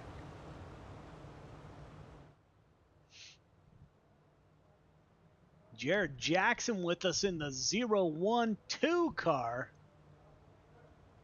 Every time Jared comes out, I'd like to give him a shout out. Jared, thanks for coming out, my brother, and racing with us tonight. Anthony Morano in the 32 car in a new paint scheme. We haven't seen that one before. Guess we need to look, see if Sherry's on board. Not tonight. Michael Carter at the front of the field, getting ready to go green. The pace truck will exit this time by. Jeffrey Kemper, the 181, on the outside of row number 1, driver out of Oregon. Pace truck is off as the cars make the long, slow crawl to the flag stand. 8 laps to get it done. Top 4 heading to the feature. Everyone else going to a consolation race of sorts. Green flag is out. We are underway in heat number 1, limited late models, week 11. Kemper on the outside. Can't get any drive off at turn number 2. Michael Carter breaks away from the field. Now Kemper is under attack. Jesse Ingram and Jeffrey Kemper going to do battle here. Kemper falls back to P3. Randy Shreve stays right where he started in P4. Go on board with Randy Shreve as he closes in on the back of the 181 of Jeff Kemper. Shreve's trying that bottom side, slides up, gets in line behind the 181. We are nose to tail. Carter at the front of the field. Jesse Ingram trying to get it done. Front 5 spread out. Jared Jackson, the first car on the outside looking in. So we're watching the 056 car of Randy Shreves. That is the last car in the transfer position. If any night, tonight would be the night to finish in the top 4 as those cars get a ticket straight to the show. Everyone else is going to have to race through a consolation race. Jared Jackson falling off the pace a little bit behind the 56 there. Looks like A.J. Ogle in the back of the field battling out with James Ingram in the 40. Ingram gets a little bit loose there at the entrance of turn number 1. A.J. Ogle in the 08 machine, currently in P8. Up front, you're not missing much. Carter running away with the show. Got a half-second lead, better than a half-second lead. Over second place, the second car of Jesse Ingram. We're still watching that transfer position. Randy Shreves in that 056 machine. Jared Jackson in the 012 is the first car on the outside looking in. Anthony Morano with his new paint scheme currently running in P6, so he needs to make up ground here, working lap 7 of 8.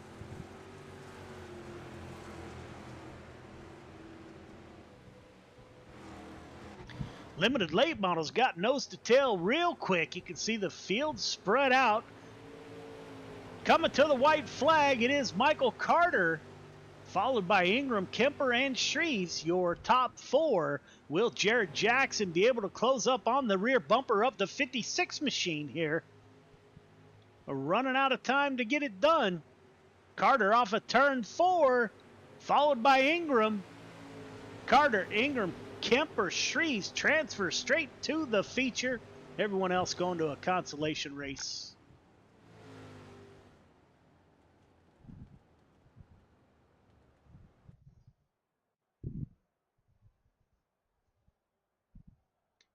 Heat two to the grid. Heat 2 to the grid, please.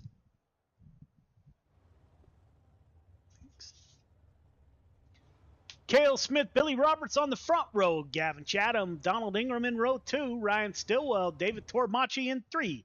Jonathan Byram, Jake Henry in 4. Jason Hines rounds out your field of 9 drivers. All right, drivers, welcome to heat number 2. You guys know the drill. Leader, I need you 1.5 car length behind that pace truck. Everyone else, once you get the one to go, going to ask you to tighten it up. Half car length between yourself, the car in front of you. The start is on green. Do not jump the start. Do not pass before the start finish line. Got 8 laps to get it done. Top 4 heading directly to the feature. Everyone else going to a consolation race. Race hard. Race clean. Good luck. Cale Smith won the 358 modified race. Let's see if the 115 can keep up that pace. Billy Roberts to his outside in the Gears Unlimited 99 machine. And division sponsor Gavin Chatham will roll off on the inside of row number 2 with the 010 of Donald Ingram to his outside. So stacked heat race here. These drivers have 8 laps to get it done.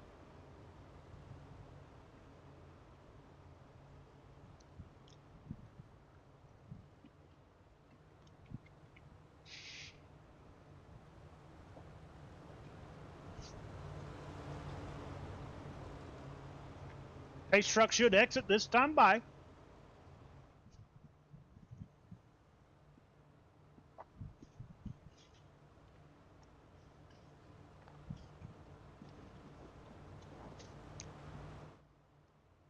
Pace truck is off, leaving the field to Cale Smith. Cale Smith led flag to flag in the 358 modified, taking that long crawl to the green flag. Green, green, green. Green flag is out. We are underway. Cale Smith on the bottom side can't get up to the high side. We got a big mess. The yellow flag is out. Caution comes out. We will take a quick look at what happened. Tonight's replay brought to you by the good folks at the Dirt Track Bank. I saw Gavin Chatham involved in the 24 machine. Chatham running that bottom side, gets turned. 90 and 24. That was net code going into 1. We are hearing that net code caused that issue, so neither driver will receive an EOL.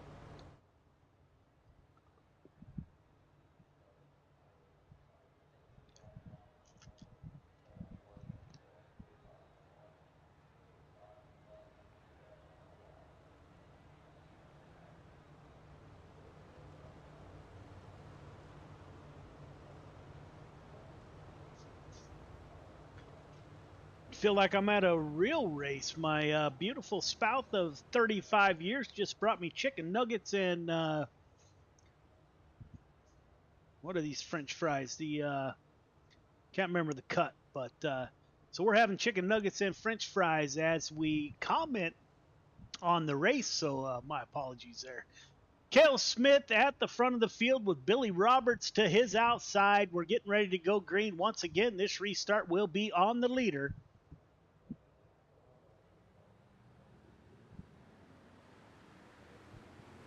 Green flag, green flag. Green flag is out. Great start by Cale Smith. Billy Roberts now under attack. Donald Ingram, he's going to take it 2 wide. We're thinking 3 wide. Not advisable here at Williams Grove. The 54 540 of Jonathan Bynum decides not to get in that mix. He's going to try it again. He was looking down low. Billy Roberts holding on to P2 as the 115 pulls away from the field. We got a wad of cars. Roberts, Ingram, and Byram doing battle for that. They are in transfer position, so I'm not sure how hard these guys will run each other. Jason Hines is the 5th place car on the outside looking in. 54 gets into the inside fence. That might open the door for the 66 of Hines. Hines and the 54 side by side.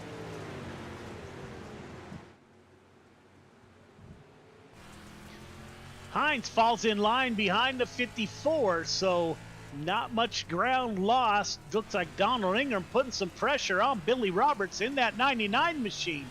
Cale Smith loves to see this in his rearview mirror as these guys do battle. Looking back from Billy Roberts in that 99 machine at Ingram. Ingram sends it in down deep, can't get the pass. Jonathan Byram in the 54, currently in the 4th and final transfer position. Gavin Chatham in the 24, trying to come back up through the field after an early incident. Put pressure on Jason Hines. We're working lap 7 of 8. We should get the 1 to go this time by. Cale Smith opens up almost a second gap between himself and the 99 of Billy Roberts. Donald Ingram not letting Roberts get far from him. 1 lap to go. Donald Ingram pulls up to the rear of the 99 car. Can't get any drive off of turn 2. Will he be able to get it done right here? Stays above the slick. Billy Roberts covers that position. 0-1-0 cuts down. Can he get it done at the line? Billy Roberts, Smith, Roberts, Ingram, Byram transfer to the feature.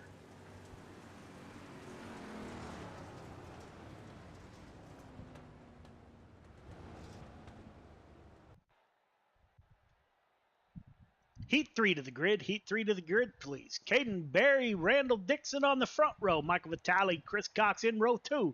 Zachary Trader and Dean Reynolds in row number 3. Butch Baker, Christopher Comfer in row 3. Shannon Ball round out your field of 9 drivers. All right, drivers, welcome to heat number 3, leader. 1.5 car length behind the pace truck. Everybody else, once you get the 1 to go, we're going to ask you to tighten it up. Half car length between yourself, the car in front of you. Restart is on green. Do not jump the start. Do not pass before the start finish line. Top 4 heading straight to the feature. Everyone else going to a consolation race. Got 8 laps to get it done. Race hard, race clean. Put on a great show. Good luck.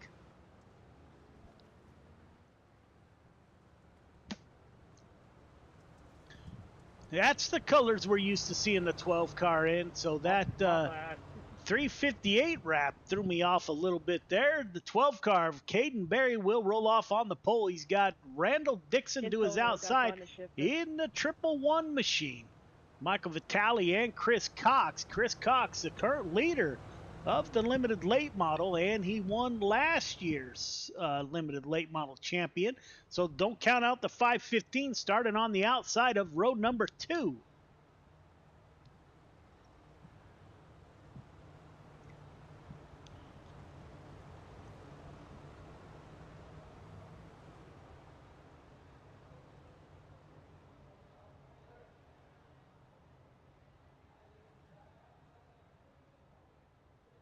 All right, 61, tighten it up for me back there, please. Pace truck should exit this time by.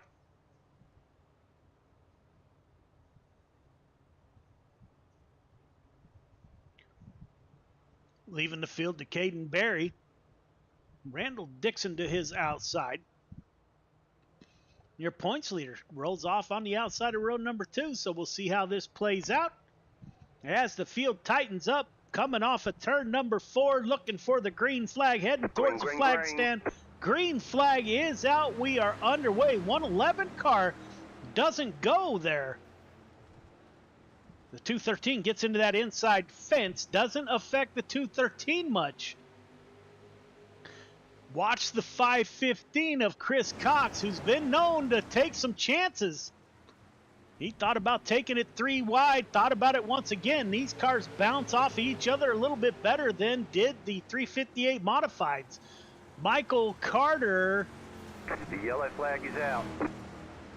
Looks like the 515 may have crashed. Your points leader running into an issue.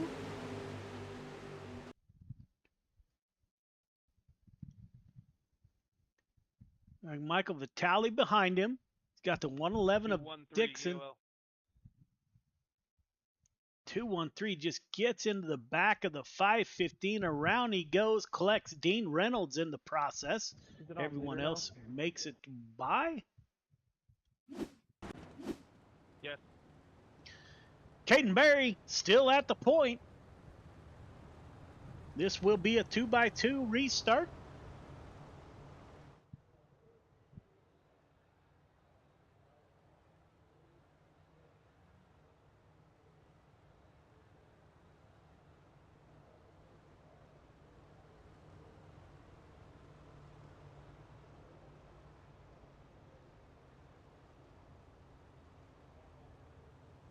All right, drivers, 1 to green.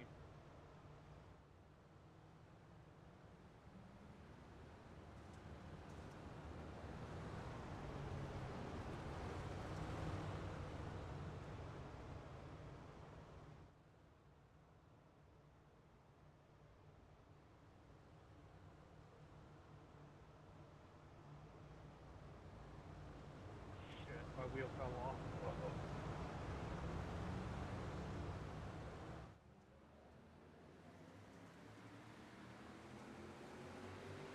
Green, green, green.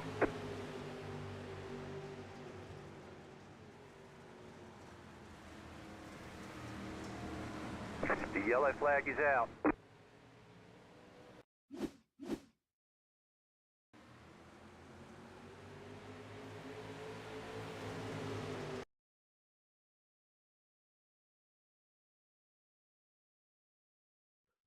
Zero 79 EOL.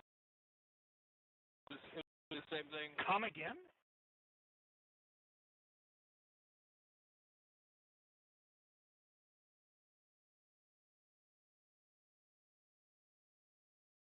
Clayton, I never touched him. That was netcode, dude. Yep, it was. I was just about to say it. All good, all good. All right, man. Thank you. I was like, I know I didn't get him. You're good, you're good. All right, drivers, you guys are coming to 1 to green. I'm going to cut it short again. Oh, dude, I'm in the pits. That's okay. It's all good.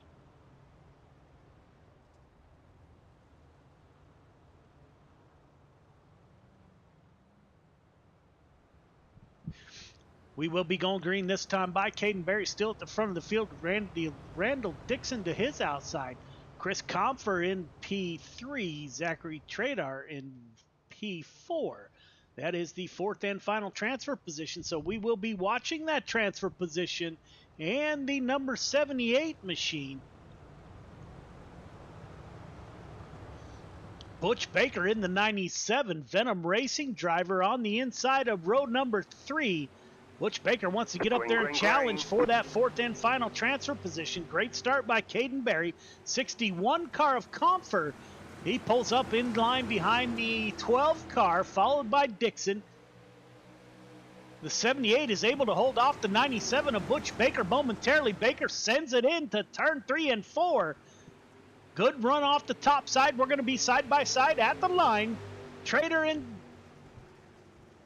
Baker. Baker on the bottom side. Your points leader, Chris Cox, falling in line behind the 97, following Butch Baker. Butch Baker gets up and makes contact. Looks like he's able to save it. Not sure what happened. We will have to go back and look at that. Baker is able to save it. Chris Cox now, he is on the outside looking in. Chris Cox needs that fourth position to transfer. Looks like Chris Comfer in the 61 car putting pressure on the 111 of Randall Dixon. Comfer's not settling for a transfer spot. He wants to P2. Those two settle their differences. Chris Cox now side by side with the 78 car. 78 down low. Chris Cox into 515 up high. Coming off of turn 2. It looks like Cox will get that fourth and final transfer position. That's where the battle is at. Cox isn't done. Tries to slide underneath the 61 of Comfer. Can't quite get the drive off of turn number 4. Up front, Caden Berry setting sail. All this action going on behind your leader. Caden Berry and Randall Dixon up front, nose to tail. Now, finally, everybody else is nose to tail. 61 car cuts it a little close there. Gets into the tires a little bit. Gives that position to the 515. Now Butch Baker is the transfer driver in the 97 out of the Venom Racing stable. Barry, Dixon, Cox, Baker. So great run by the 97 car getting it done. B-main to the grid. B-main to the grid, please. Jared Jackson, Jason Hines on the front row. Comfer, Morano in row 2. Chatham Vitale in 3. Jonkman, Tormachi in 4. Trader, Ogle in 5. Stillwell and Reynolds in row number 6.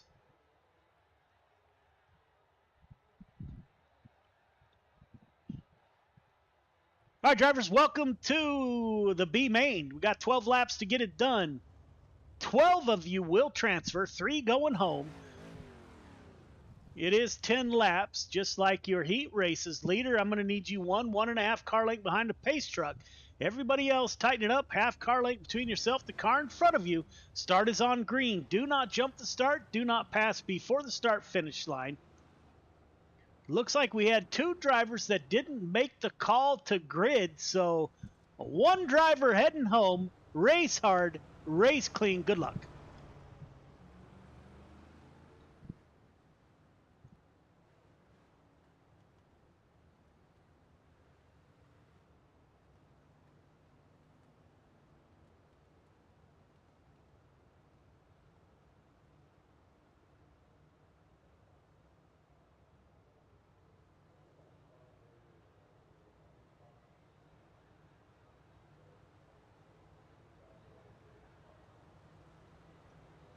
Again, you heard we got 10 laps to get this done.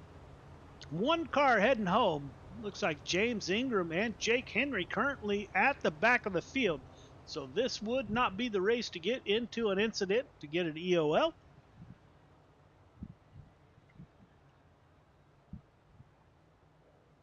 '61 of Comfer on the front row with Jason Hines to his outside. Gavin Chatham on the inside of row number 2. One win in the late model division and the title sponsor. Gavin, thank you for your support of Gears Unlimited Friday Night Lights. As always, Chatham Motorsports has supported us 100%. Pace truck is off, leaving the field to Chris Comfer. Green flag is out. We are underway. Side by side, great start. Everyone is side by side. Comfer on the bottom side, Hines on the outside. Gavin Chatham, he's going to tuck in behind the 61 car, see if he can't. Oh, the 320 of Morano thought about taking it 3 wide, thought better of it, backed out.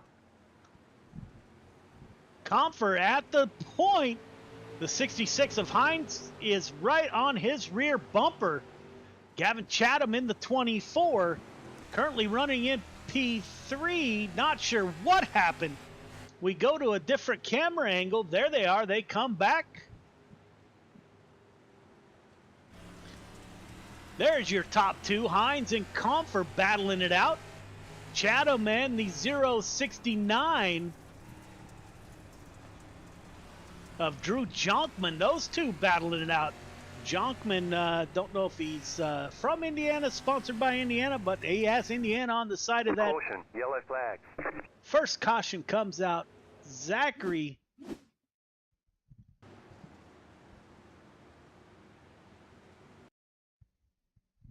Looks like he gets a good run. Thought about taking it 3 wide.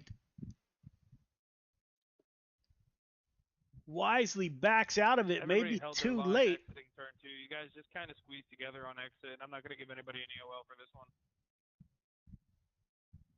No EOL on that call from race control. We are hearing Comfer at the front of the field.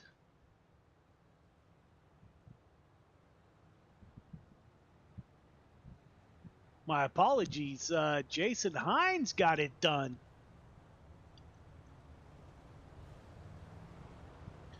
Driver out of Canada put him on the point.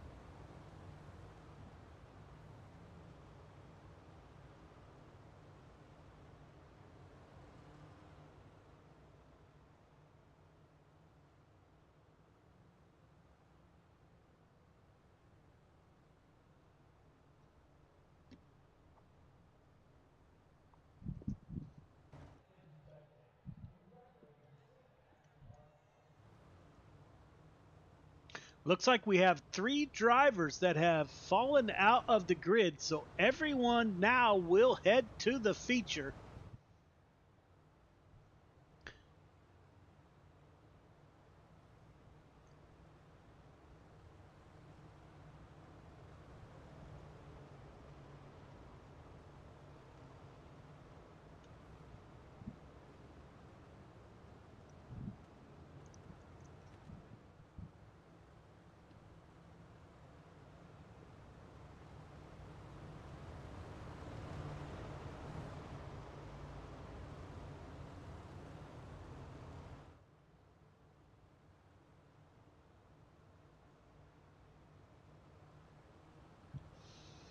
Jason Hines will bring us to the green flag. He was able to make the pass. We missed it. My apologies.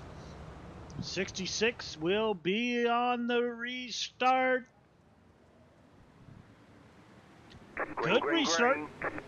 Drew Jonkman's going to go with him in the 069. I'm going to assume that is a driver out of Indiana. Chris Comfer in P3. Michael Vitale in the 213. In P4, Gavin Chatham in the 24. In P5, Dean Reynolds in the 79 machine. Still battling it out back in P6. Looks like Anthony Morano's missing parts of his car there. And it's having some handling issues. 66 of Jason Hines putting on a show at the front of the field. Drew Jonkman is going to try to close in. Currently just under half second gap.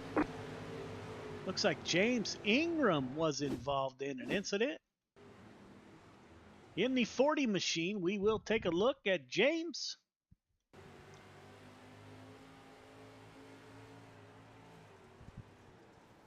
Oh, the 313 car comes up and gets in the back. EOL.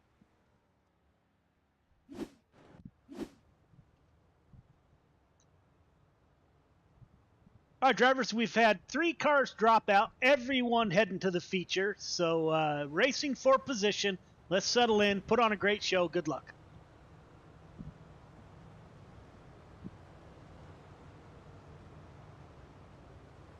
We go in single or double file?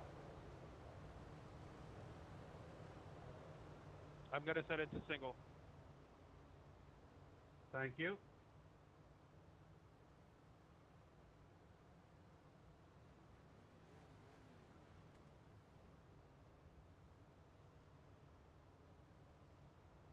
Jason Hines having a great night in the 66 car. He moves up 1 from his starting position.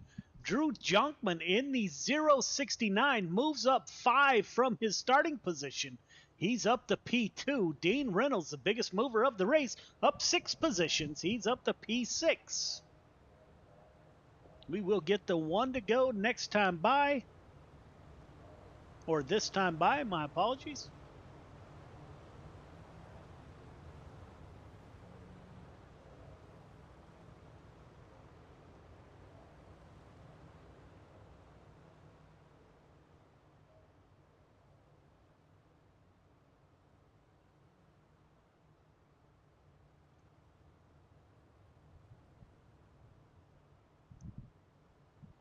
Jason Hines at the front of the field working lap 5 of 10, so we do have a little ways to go here.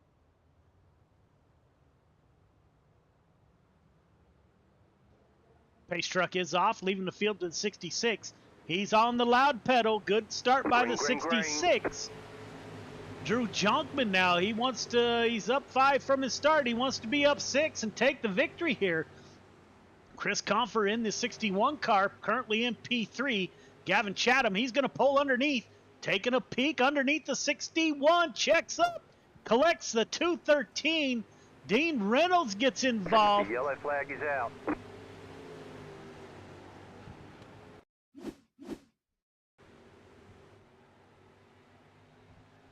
Looks like the 213 had to check up. That's on me. I had to check up and bobbled everybody up behind us. Collects the number of drivers, everyone able to drive away. So we will give the restart another try.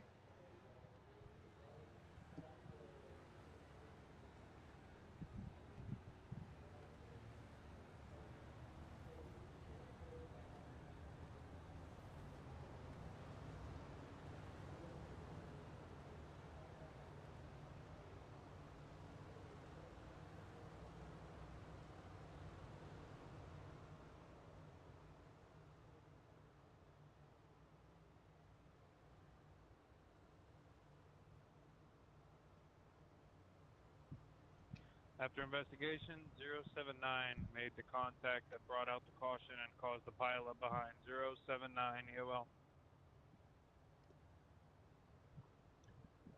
Jason Hines at the front of the field.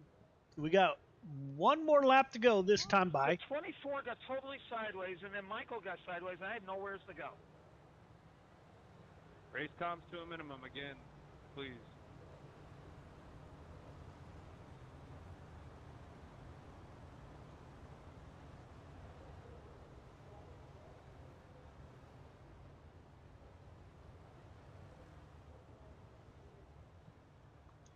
Jason Hines at the front of the field. Drew Jonkman in P2. Jake Henry up 7 positions from his start in the 171 machine. He's in P7.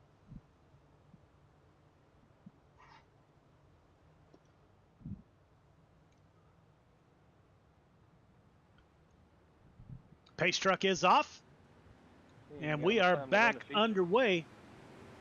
Green, green, green. On lap 7 of 10, so we're winding down the laps here. Chris Comfort's trying that bottom line, still trying to get that to work. Typically here at Williams Grove, that bottom wears out quick. The top side is the place to be. We will see if he can make that work. Gavin Chatham with a great run, the 24 car closing in on the 61. Those two are going to do battle here. Michael Vitale in the 213 told me right before the race this is his worst track. He's currently in P5 in that 213. Christopher Comfort sends it in. They are side by side. Chatham on the high side, Comfort down low. Good run off of turn 4 by the 24. Working lap 9 of 10. Jason Hines at the front of the field. Jonkman in the 069, not giving up, trying to run a little bit lower line than is Hines. Coming to the white flag, we got one to go. We are nose to tail for the most part. This is your closest battle with one to go.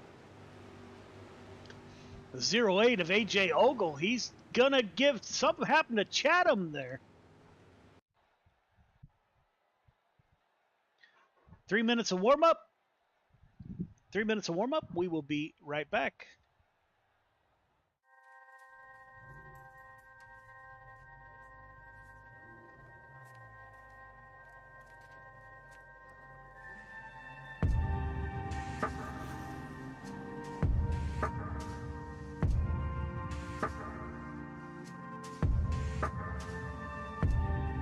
Our biggest thing is getting the word out, awareness of Mission 22, the struggle as it is to fight PTSD and suicide.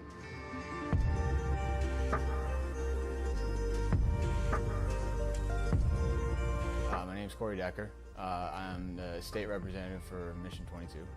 The issue has been great. We got a bunch of great guys that have gotten together and decided to create this rally. The word's getting out, and it's turning into quite an event where we can actually help a lot of veterans.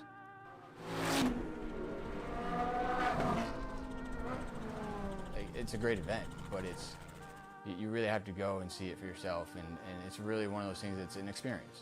Just going that weekend, we've seen how it changes people.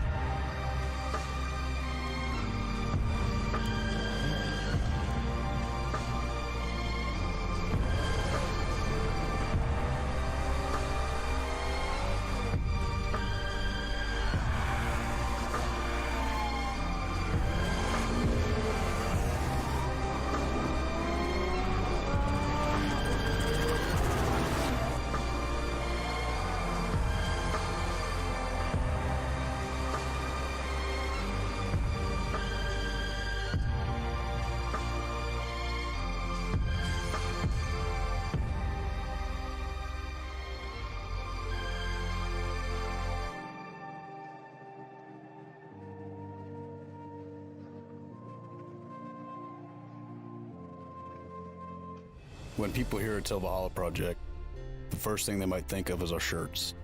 But what most people don't know is that our plaques came first and the t-shirts came second. What some people might not know is that the same shirts that we make day in and day out allowed us to do unbelievable things for unbelievable people. Whether it's donating our proceeds to reduce veteran suicide or gifting handcrafted memorial plaques to the families of fallen heroes, these t-shirts simply stand for honor and freedom, two words that wouldn't exist without our heroes. This makes Till Valhalla Project a place where fallen heroes truly live on forever. Welcome back. Michael Carter at the top of the board in warm-ups with a 21.360. Cale Smith, Caden Berry, Randall Dixon, Drew Jonkman round out your top 5 as we're getting ready for 25-lap feature here at Williams Grove. Been kind of a rough show so far with all the cautions that have come out.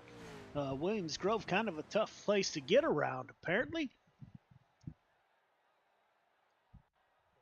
Feature to the grid, please.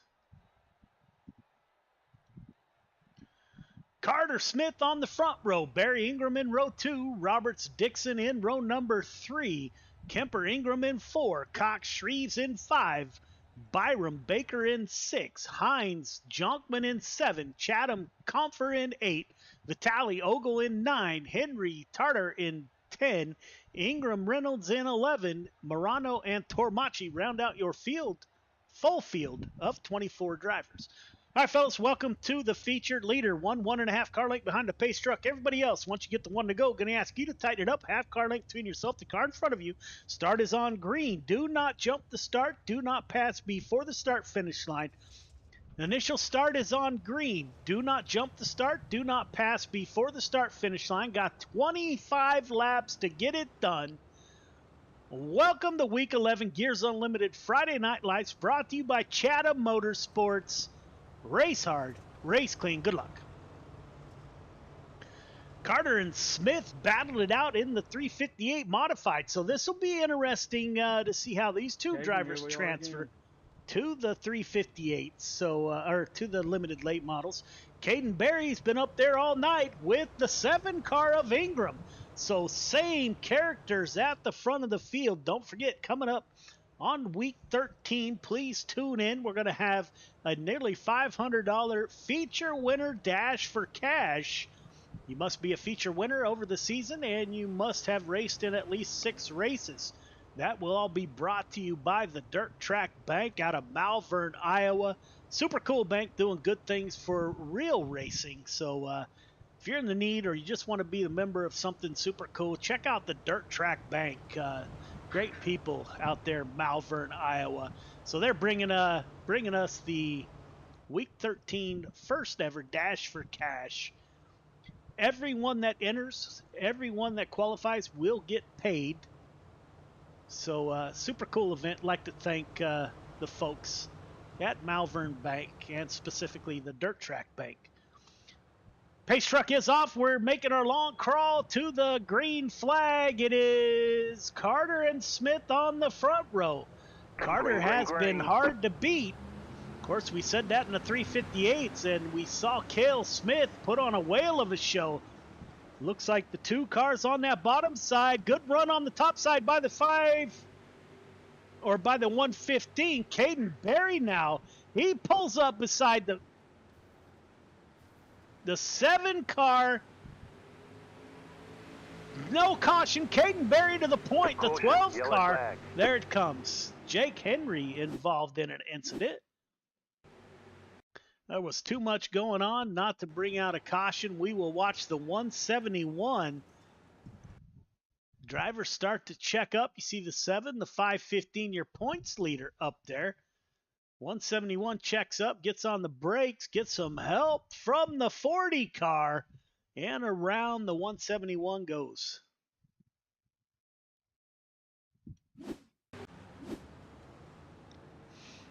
So Caden Berry, will he get his spot back? No, he won't. That spot goes back to Carter, Smith, Berry, Roberts, Ingram, your top 5.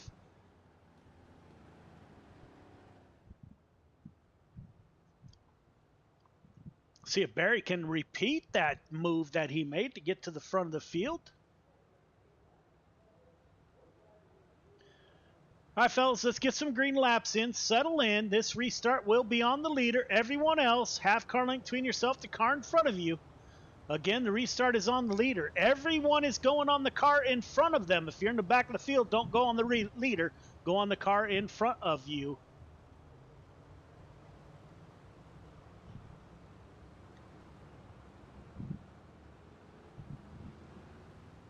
Thanks for giving me room earlier, Randall.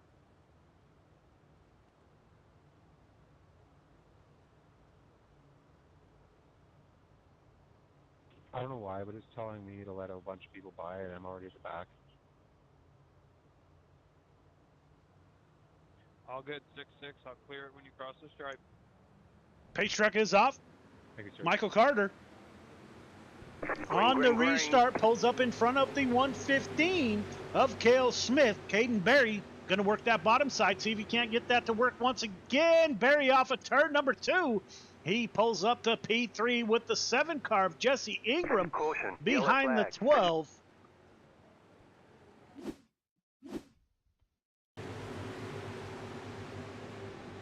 Caution comes back out. Single file here. Now it's showing me a lap down.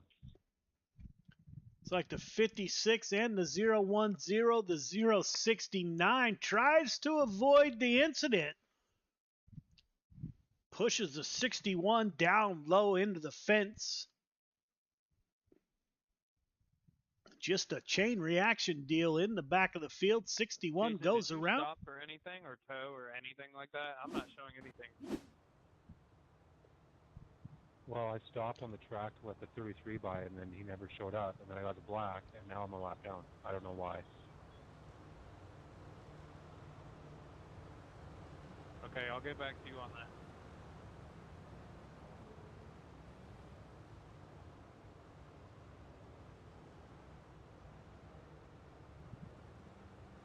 Michael Carter at the front of the field, followed by Smith, Berry, Ingram, and Roberts. Billy Roberts having another great race tonight. 99 car has come alive as of late in that old school looking 99 machine. Michael Carter at the front of the field, CTM Racing. Cale Smith in P2.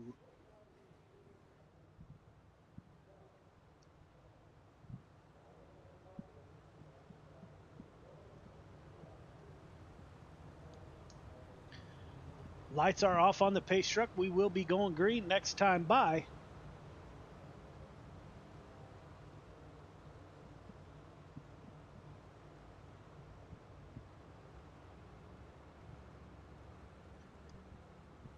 When I entered the pit, it said it was open. Now they're giving me a black flag.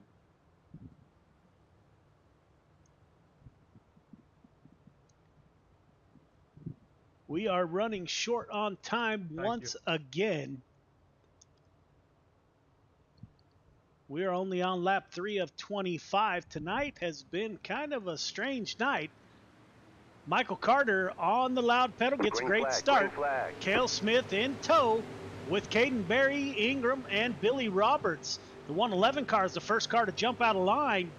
Dixon tries to go downstairs, see if he can't make something happen. Jeffrey Kemper in the 181, currently in P8. Your points leader, Chris Cox, back in P9. We are nose to tail. Let's see if these drivers settle in. Looks like Caden Berry's about to be under attack from the 7 car of Jesse Ingram. We saw these two drivers do battle in the 358 race, so they're carrying it over. Chris Cox now, he's going to try to make a pass on the 10 car. 515 down low, 010 of Donald Ingram up high. Side by side at the line, it is Ingram at the line for P8.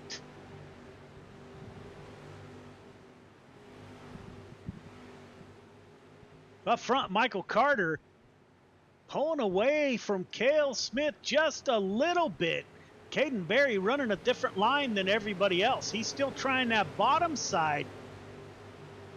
The 7 car will follow him this time. Caution comes back out. Sounds like the 61 car had an incident here. Running a slider line, slides up to the outside, gets into that outside line. I'm going to cut it to 1 lap. And around he goes. So just be prepared. Working lap 8 of 25. Carter at the front of the field.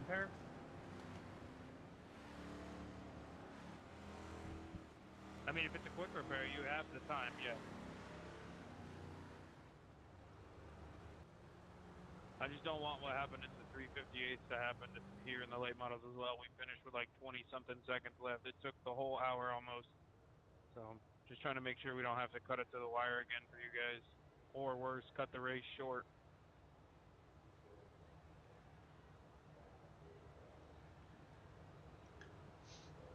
We'll see if the pace truck gets one to go this time by. Nope, we will have one more after this. Next time by will be one to go.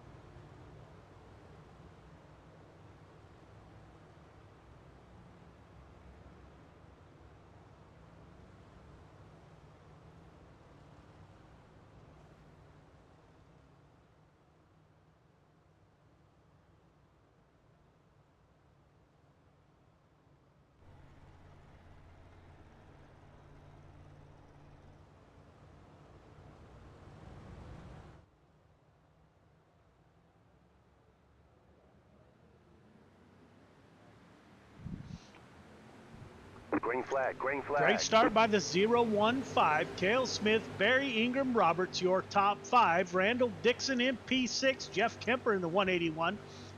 Kemper, boy, the 111 got close to the 99 there. Slid right up underneath the 99. Kemper's going to give that bottom side a look.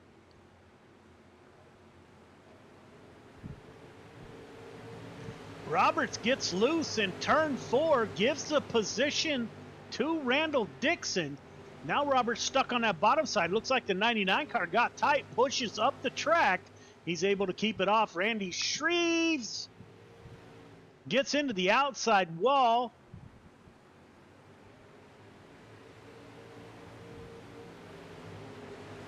Not sure what's going on with the 99 car here.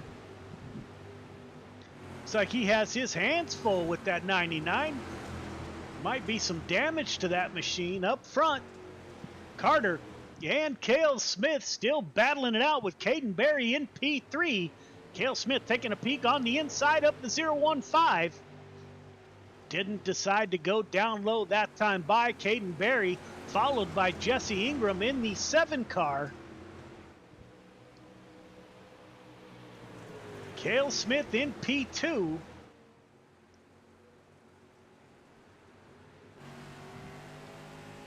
Go on board with Cale Smith as he pulls up to Carter, your current leader in the 015. Looks like he's getting 1 and 2. He pulls right up to Carter. Carter gets a good run off that top side.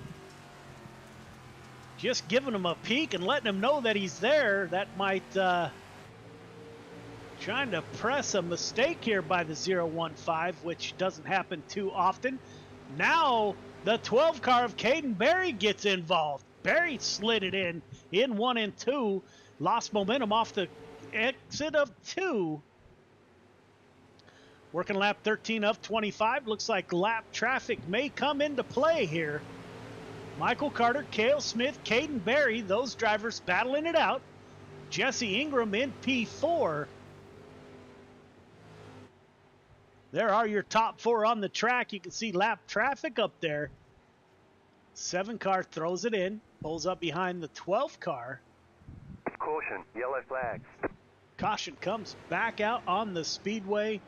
Zachary Tartar involved. Looks like he's missing part of his car already.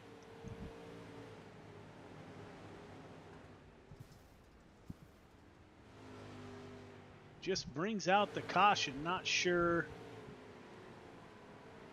Again, replays brought to you by the Dirt Track Bank out of Malvern, Iowa. Can I get a black clear, please? Super cool bank. Great supporters of Gears Unlimited Friday Night Lights and Got Your 6 Racing Network. Appreciate those folks.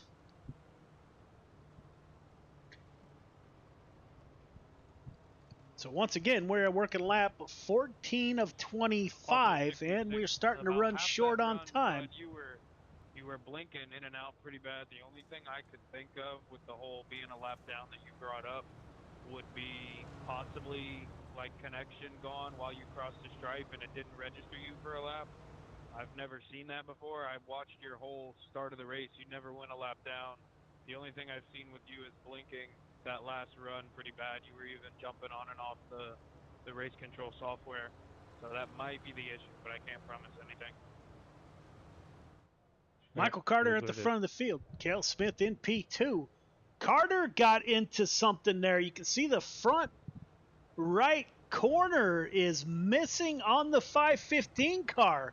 Not sure what happened to Carter, but that will most definitely affect the handling of the 015. Can he hold on? All right, drivers, 1 to go here. Got his teammate behind him, the 115 of Cale Smith. We will have to search back and see what happened to Carter.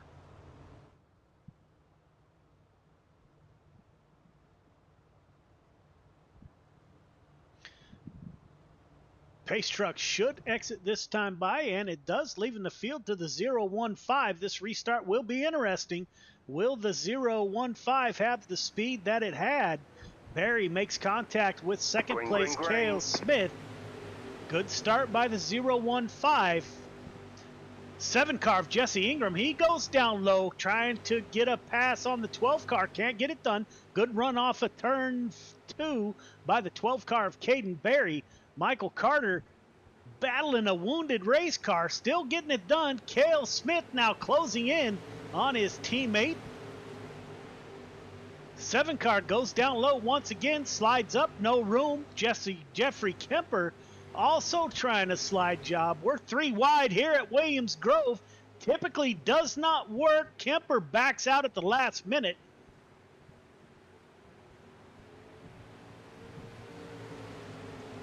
That damaged 015 car able to hold on.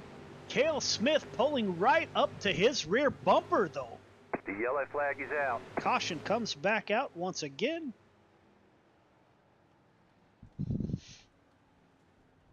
Billy Roberts involved in an incident.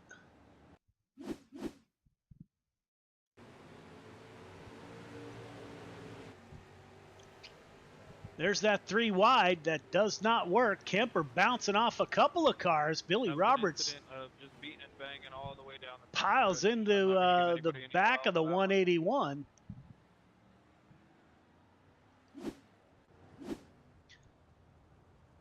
Somehow Michael Carter holding on to the lead with that damaged race car. Cale Smith was closing in. We are on lap 17 of 25.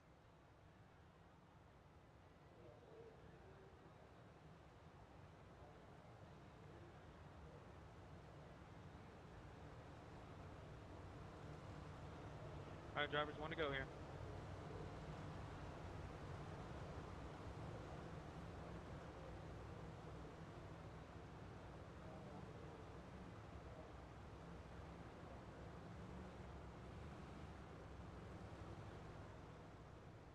Lights are off on the pace truck. We'll exit this time by. Let's see if Michael Carter can hold off Cale Smith and Caden Berry.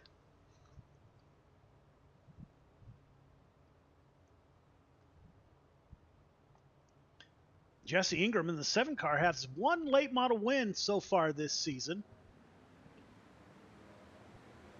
Good restart by the front few drivers.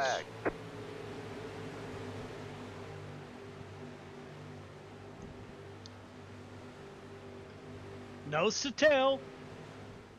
Jeffrey Kemper in 6th position is the first car to jump out of line, running a different line. Jeffrey Kemper on that bottom side, going to try to run the middle here. He's got the 010 Donald Ingram to his outside. Kemper can't quite clear Donald Ingram. Ingram with your points leader behind him, the 515 of Chris Cox. Those two are teammates. Let's see how hard they battle each other. Up front, Carter still leading the way. Cale Smith, Caden Berry in P3, Jesse Ingram in P4.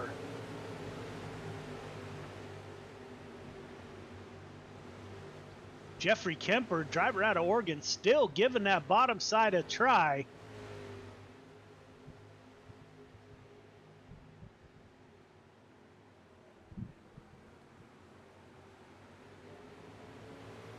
Looks like Carter might have got into the outside fence there. Not quite enough to open up the door for Cale Smith to get by. Caden Berry running about a half car lower than your top 2. Let's see what line prevails. Berry's going to dive it down in. Slide job coming. No room out there. Berry holds off. Let's see if he falls back in line, and he will. Carter, Smith, Berry, Ingram is watching the show in front of him. Randall Dixon in the 111 car, currently in P5. The battle is up front. Caden Berry getting antsy. He wants better than a P3 here. Working lap 22 of 25. Cale Smith tries to go down low underneath Carter. Slide job coming. Berry will force his way into P2. That moves Cale Smith back to P4. The 12 car now, he's going to try to close in on the 015 of Carter. Jesse Ingram isn't done either. The Ingram now, he throws it down low. He's going to slide up, crossover coming. 12 car of Caden Berry, crossover on the inside of the 7. Cale Smith's going to follow Berry. And Better that, he's going to pull a slide job. So he follows Barry and pulls the slide job. It's a battle up front between Caden Barry, Jesse Ingram, and Cale Smith. Barry down low, slide job coming, double slide job. 7 cars going to slide with him. Cale Smith with a crossover. Will he get both cars? Coming to the white flag. Somehow, Michael Carter is holding on to the lead with a damaged race car. Cale Smith up to P2. Contact between the 7. Barry at the line. Carter, Barry, Smith, your top 3. Top 3, start finish line, please. Top 3. It does not get much better than that, ladies and gentlemen. Those top 4 cars battled till the very end. Caden Barry is able to make the pass.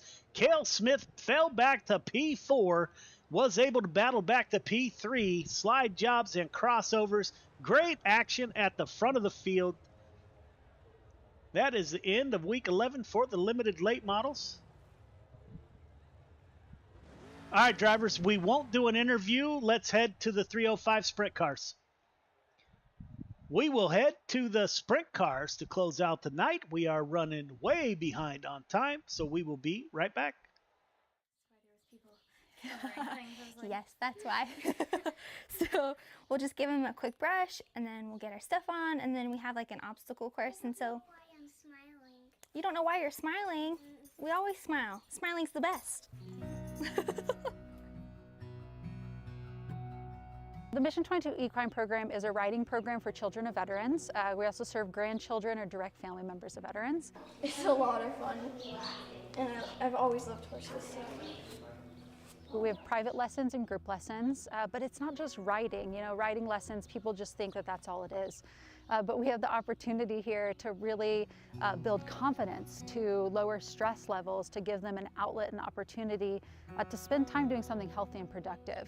Mission 22 is really based on the foundation of the importance for family. It's why we're supporting families here. So in a time where kids' programs are being canceled left and right, school is shut down, they're not able to be around their friends, you know, being able to have an opportunity where they can just be together and let go of that stress and be around people. Again, honestly, it's just really that simple, being around people. You know, who would have thought that it was something as simple as that? That's okay. You want to grab his reins, and then I'll have you walk him forward. It's really a special thing to watch these kids come every week and build a partnership and a relationship with their horse. It lets them forget about everything that's going on in life, being able to come here, kind of shut the world out a little bit, and have a really stress-free, fun environment. There's tons of studies that have been done on lowering of cortisol levels of children, and especially with children of veterans, often growing up in a household that can be a more stressful place, to be able to have an outlet where they can be outside, fresh air, horses around them, and just growing in that confidence. Horses are really unique. They're very intuitive to people. They're very emotionally intelligent. They're very emotional animals, very in tune to people. They have a great way of reading people as well, that they can pick up on if you're feeling nervous or scared or excited. They're very reflective to how you feel. And so it's a great way to kind of check in with yourself and see how you're feeling, because they'll let you know. When you're riding bareback, it's really important to think about keeping your thighs nice and snug. Watch your spacing. Remember 1 to 2 horse lengths in between. Nice work.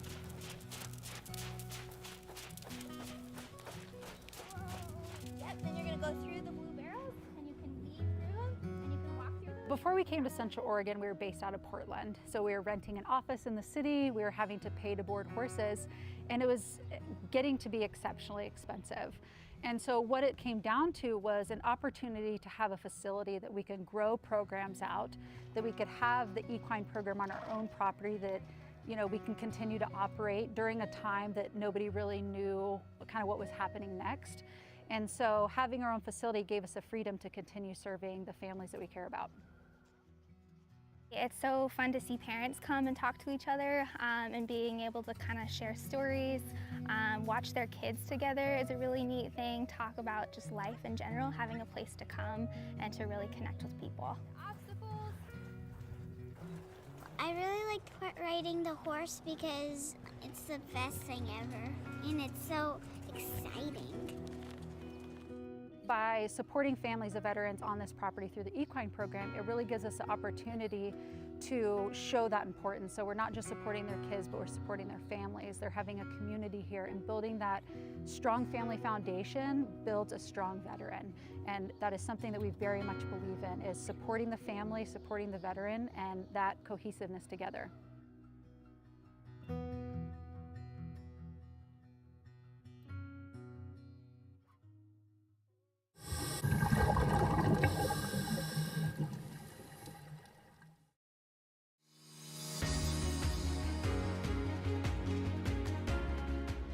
My name's Nick Powers, and I'm the president and lead instructor of Warfighter Scuba. I'm a veteran of the United States Marine Corps from the years 2003 to 2007, with one combat deployment to Haditha, Iraq in 2006. Throughout my time overseas, I experienced a lot of situations that you wouldn't necessarily find yourself in the United States. IEDs, getting shot at, rocket attacks, mortar attacks, you name it, it happened. When I got out of the Marine Corps in 2007, I tried to adjust back to civilian life, and the whole time you're in, you just can't wait to get out. And when you get out, you start to realize, did you make the right decision? 9 times out of 10, most of the guys that get out, they immediately plummet into a depression cycle, because you don't have that structure anymore that the military provides you. And this hit me super hard.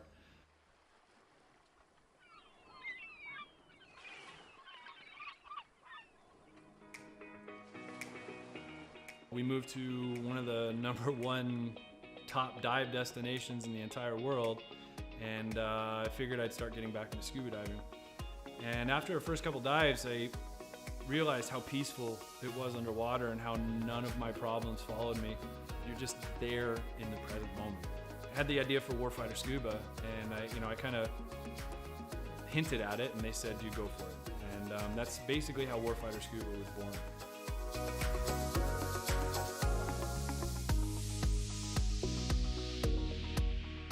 So Warfighter Scuba is a nonprofit. We're a 501c3 nonprofit with the IRS. We bring combat wounded veterans down to the Caribbean to teach them scuba diving to treat their wounds.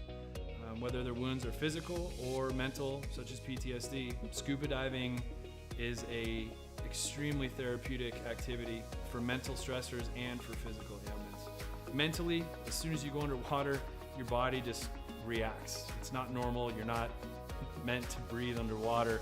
Automatically puts you into the present moment.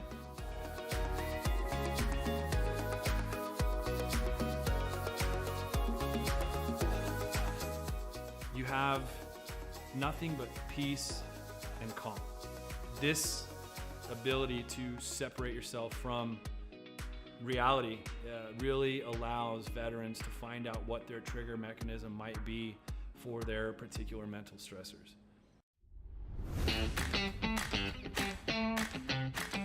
So every veteran who comes through our programs gets a 100% funded trip. Each veteran also receives a round-trip ticket from their home of record. That ticket will bring them straight into Roatan, and their entire week stay, their hotel, their meals, their snacks, everything's paid for. So that veteran can get an entire week away from reality and completely separate from any kind of problems they might be facing at home. So each veteran receives very private and intimate training sessions when they come down to Roatan. We first start in the pool. We do some confined water skills. We'll then switch out to the open water dives. From that point on, it's not even training anymore. It's just fun. It's learning on a level that I don't think most people have experienced before. We do all the certifications for them that we can in a week at their pace, from open water to full face mask to nitrox.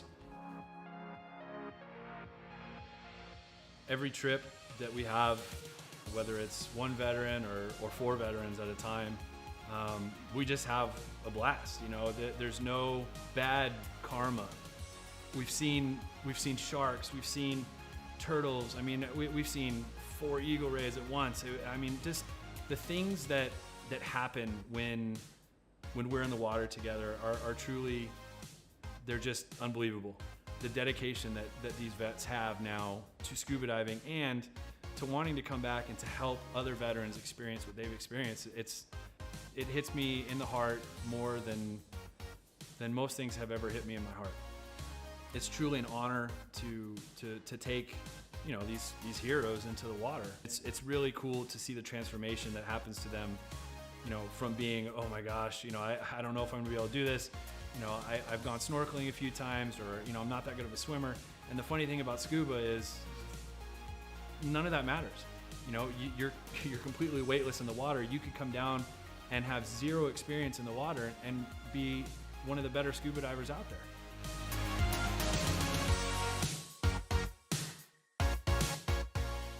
So as with all nonprofits, we rely solely on generous donors such as yourselves.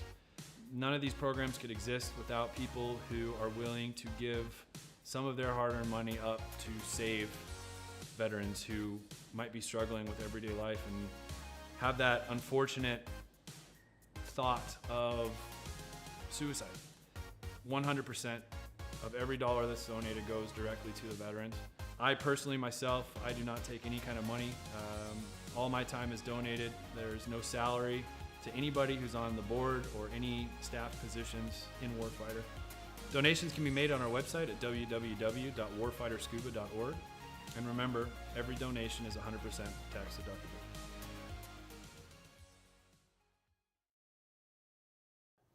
History repeats itself. History is always happening over and over again. So one of the ways to stop a theme, one of the ways to stop something from reoccurring is to first of all admit it.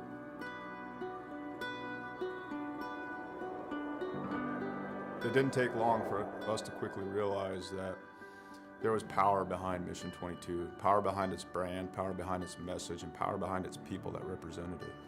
All right, my friends, day 19 of 22, the 22-day push-up challenge.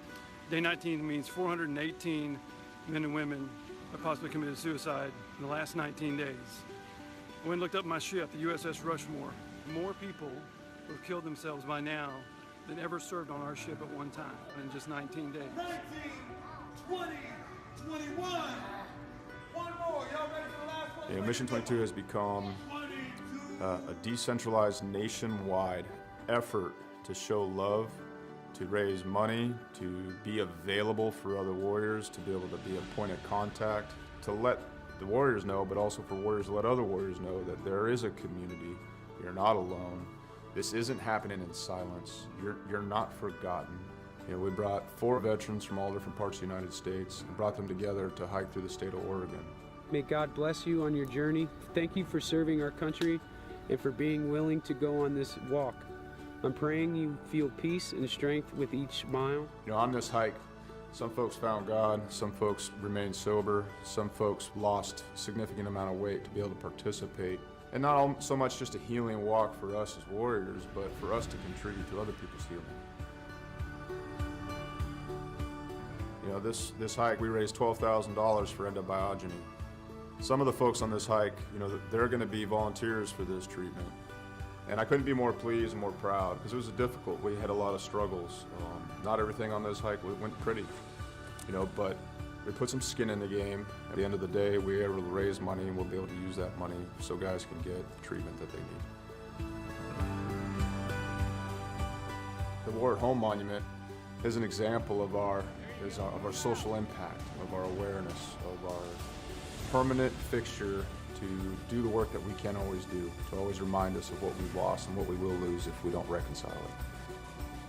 What we've done is taken 20 different veterans with their families' permission and used them as a silhouette to cut out a 3,000-pound plate of steel.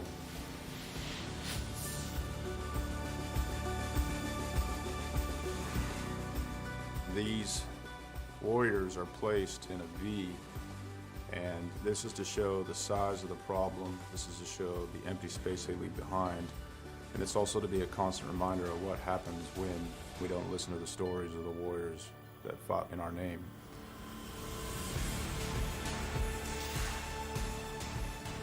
Because it's not okay. It's not okay that everyone didn't know about veteran suicide. It's not okay that these things were a secret or left unsaid, or that it was shameful. It's not okay that it's shameful to suffer alone and suffer in silence, because if you ask for help, that you're no longer a warrior, that you're weak. Yeah. So I come back and I thought everybody else changed. So I pushed my family away. And it took a long time to really realize it because I didn't want to look internally. You know, I got my Class A CDL and hit the road. I was on the road for about 8 years trucking. And this makes me think about how insignificant all of the major things going on are.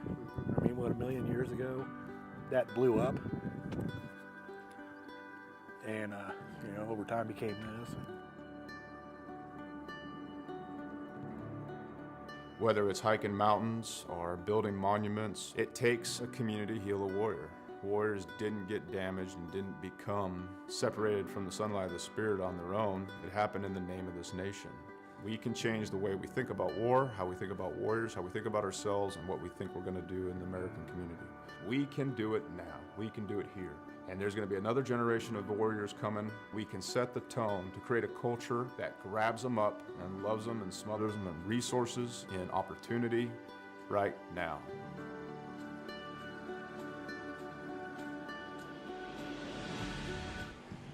Welcome back to the stream. Well, that was an exciting journey back to the 305s, but I think we finally made it. The race had started due to the previous two races running late, so we created a new session. Here we are. We're back at Williams Grove, Week 11, Gears Unlimited Friday Night Lights, 305 Sprint Cars, brought to you by our great friends, Raven Graphics. We're getting ready to call the drivers off the track. You haven't missed anything. We'll have a 2-second driver meeting probably, and we will get underway. Thanks for tuning in and sticking with us. A little bit of excitement. Never had to recreate a race before in the middle of a broadcast, but we got her done. So we're getting ready to call the drivers off the track. Thanks for sticking with us. All drivers, clear the track, please. All drivers, clear the track.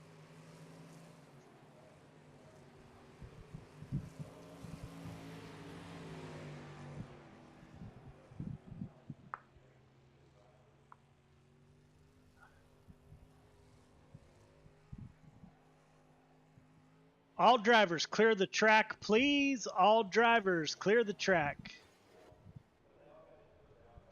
All right, fellas, real quick drivers meeting. My apologies that the previous two races ran late, but here we are nonetheless. We got 16 cars in the field for tonight. So I'll go over two things. The new thing, if you bring out two cautions in a heat race or a feature, you will be disqualified for the night. Also, we put up on Discord tonight, this is very important, we are considering a $15 fee for drivers for next season to help cover admin and the Dash for Cash. That is up for conversation in our Discord page. Please leave us comments. Let us know what you think. This is a drastic change for Gears Unlimited Friday Night Lights. So I need to hear what you guys are thinking. What direction we're taking this league. Are we going to continue to improve, or are we going to go back to bare bones? So that is partly up to you guys, but I need to hear from you. So please comment on that in Discord. Other than that, we're getting ready to go qualifying here. Finally, anybody have any questions, comments, or concerns?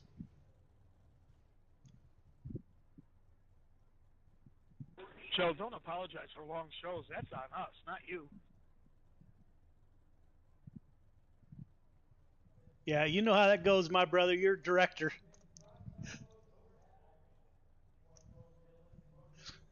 All right, fellas, no comments or questions heard other than my good friend Dean Reynolds. So we will advance to qualifying.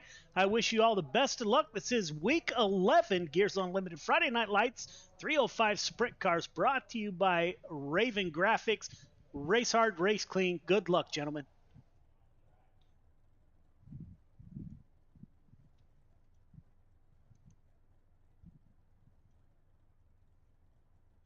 So there's the drivers' meeting. It looks like we got everything in. Gavin Chatham at the top of the board in practice with an 18.859.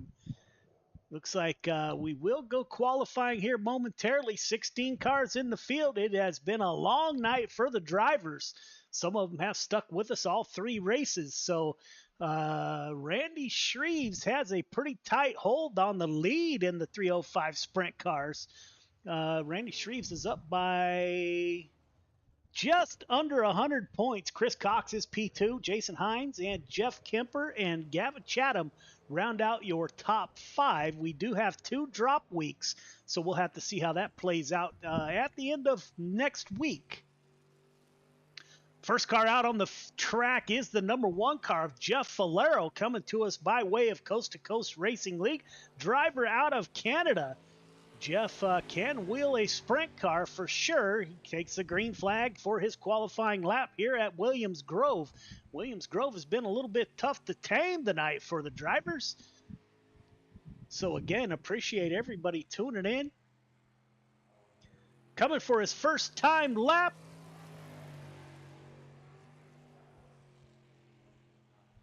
Jeff Falero top of the board with a 19.030. Joshua Butler with us in the 881 machine.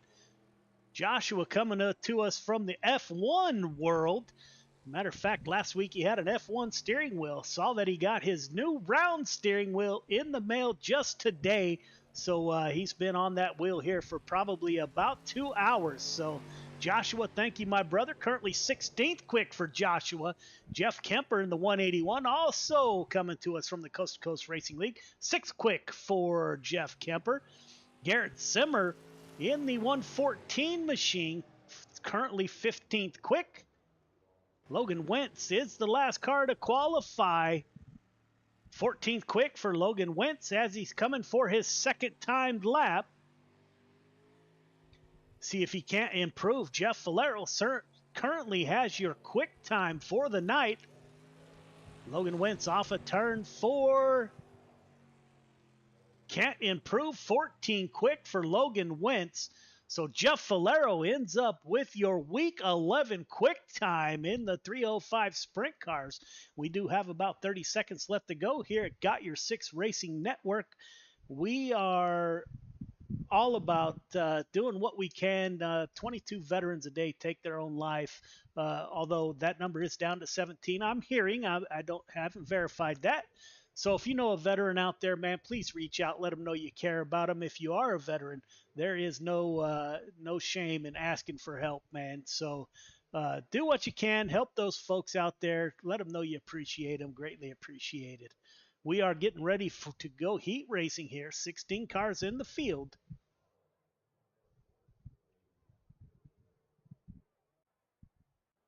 Heat 1 to the grid. Heat 1 to the grid. Jeff Falero, Randy Shreves on the front row. Jason Hines, Duncan McCamick in row 2. Caden Berry, Clay Christopherson in 3. Michael Vitale, Garrett Zimmer in row number 4. All right, drivers, welcome to heat number 1. Leader, 1.5 car length behind the pace truck.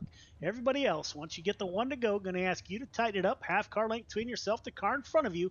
The start is on green. Do not jump the start. Do not pass before the start finish line. Everyone heading to the feature. Got 8 laps to get it done. Race hard, race clean, put on a great show. Good luck. So your points leader, Randy Shreves, will start on the outside of row number 1. Again, a big shout out to the 12 car of Caden Berry. Looks like they got rained out this weekend on the East Coast. Picked up his first feature win in a wing sprint car. I don't know if Caden's 15 or 16. I can't remember. The youngster is back with us. So welcome, Caden. Greatly appreciated.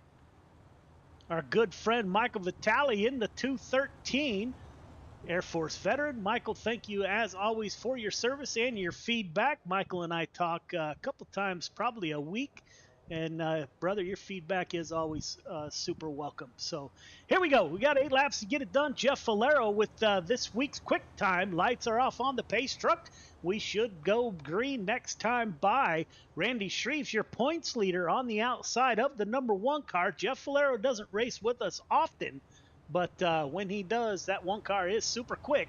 Jason Hines and Duncan McCamick in row number 2. So we'll see how this plays out. See if Clay Christopherson or Caden Berry can come from that 3rd row. We're about to find out here in heat number 1 here at Williams Grove, Pennsylvania. Pace truck is off. Jeff Falero will take the long crawl towards the green flag.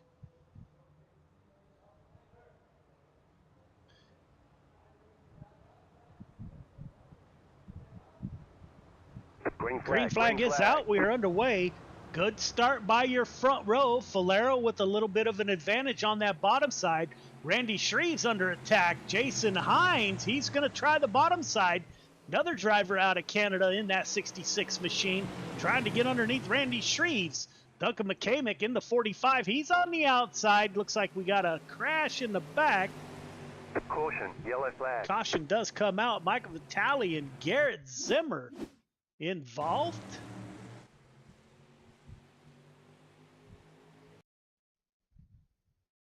You see the 51 and the 213. I cut him.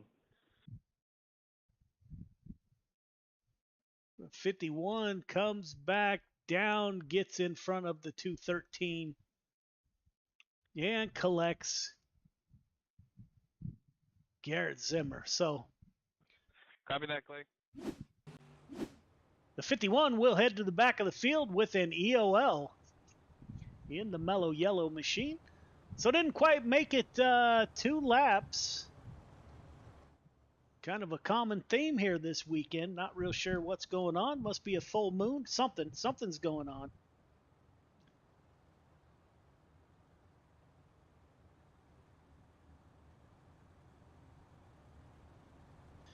All restarts in the sprint car are single file, so Jeff Falero holds on to the lead from the start.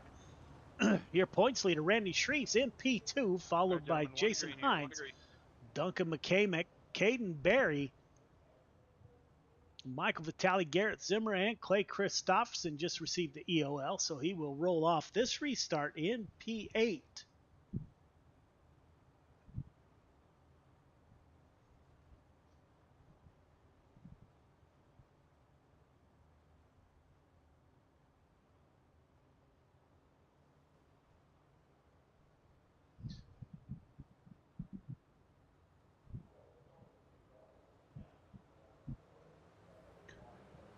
Jeff Falero gets a great restart over Randy Shreves, currently in P2. Caden Berry, somebody got in the back of the 66, so we're starting in the same fashion as the other 2 races, which we didn't want to see. Hoping that the sprint cars would be our savior tonight, but looks like the 45 dove down low underneath the 66 car. Makes contact, collects Caden Berry. Michael Vitale involved once again. All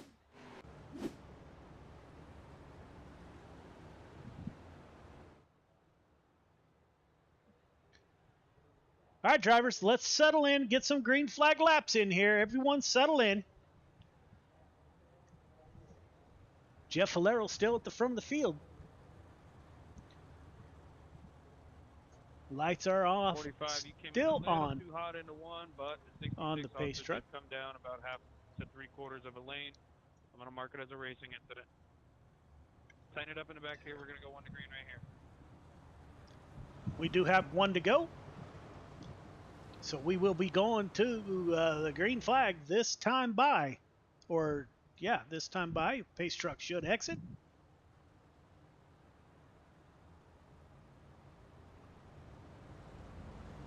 Pace truck is off, leaving the field to Jeff Falero. Canadian driver holds the point over your points leader, the 056 of Randy Shreves in P2.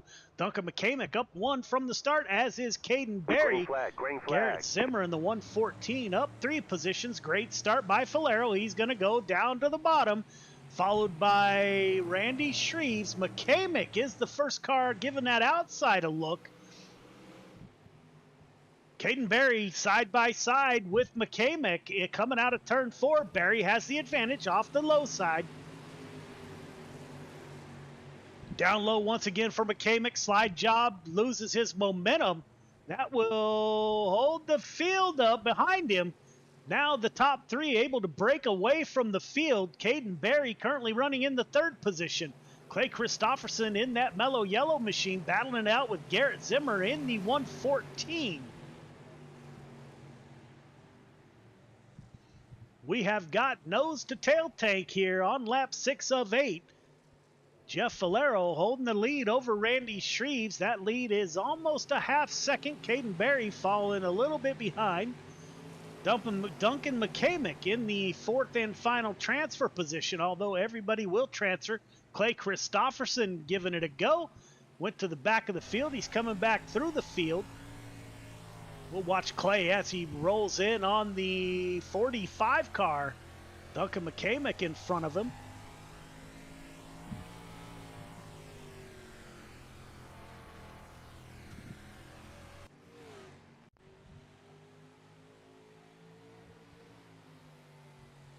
Not real sure what happened to Duncan. But anyway, Jeff Valero at the front of the field takes the win. Valero, Shreves, Barry, McCamick, Christofferson, Zimmer, Vitali. Jason Hines did not finish the heat.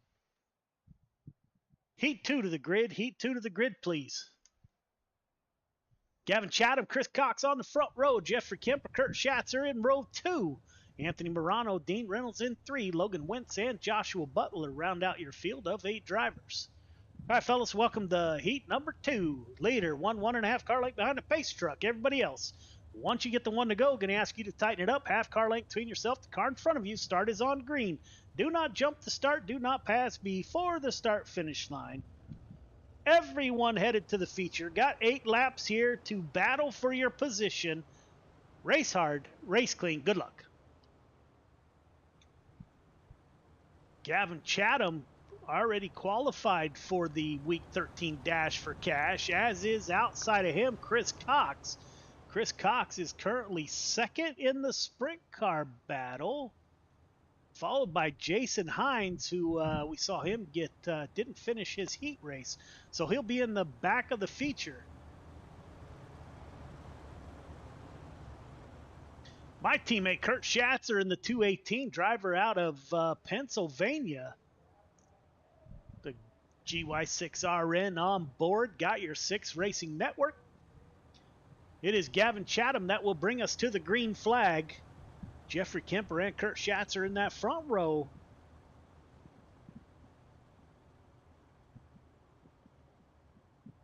Lights are off on the pace truck.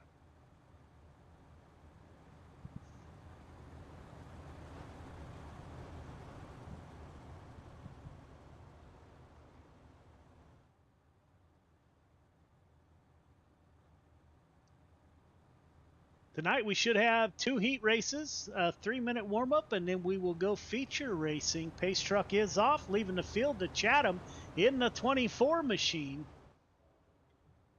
Coming off of turn 4, Chris Cox to his outside. Cox currently second in the points. Green, green, green. Green flag is out. We are underway. Great start. Everyone is side by side at the line. Chatham dives down low. Will he slide up and get to that outside in front of the 515 of Chris Cox? Cox thought about going down low, thought better of it. Jeff Kemper. We saw Jeff run down low all night tonight. The 181's giving the bottom a look. Now Kurt Schatzer is going to come up and put the pressure on the 515. Schatzer running the outside, running right up on the edge of the chocolate chips there. Put Kurt Schatzer in P2. Gavin Chatham opens up over a half-second gap. Chris Cox, Jeff Kemper still running the bottom side. Now he's got Dean Reynolds in that 079 car to the rear tail tank of the 181. Looks like the typically here the bottom side is the place to be when the track is tacky. But that high side seems to be working. We got cars up on the high side. Somebody checked up. Anthony Morano checked up not to get into the back of the 79. Great job by Anthony. Gavin Chatham still on the point, followed by Kurt Schatzer in P2. Chatham extending his lead over a half second over Kurt Schatzer. Chris Cox in P3, you're second in the points. 79 car, not used to seeing Dean Reynolds in a sprint car. Well, Dino's currently in what would be the 4th and final transfer position, followed by Jeffrey Kemper in the 181.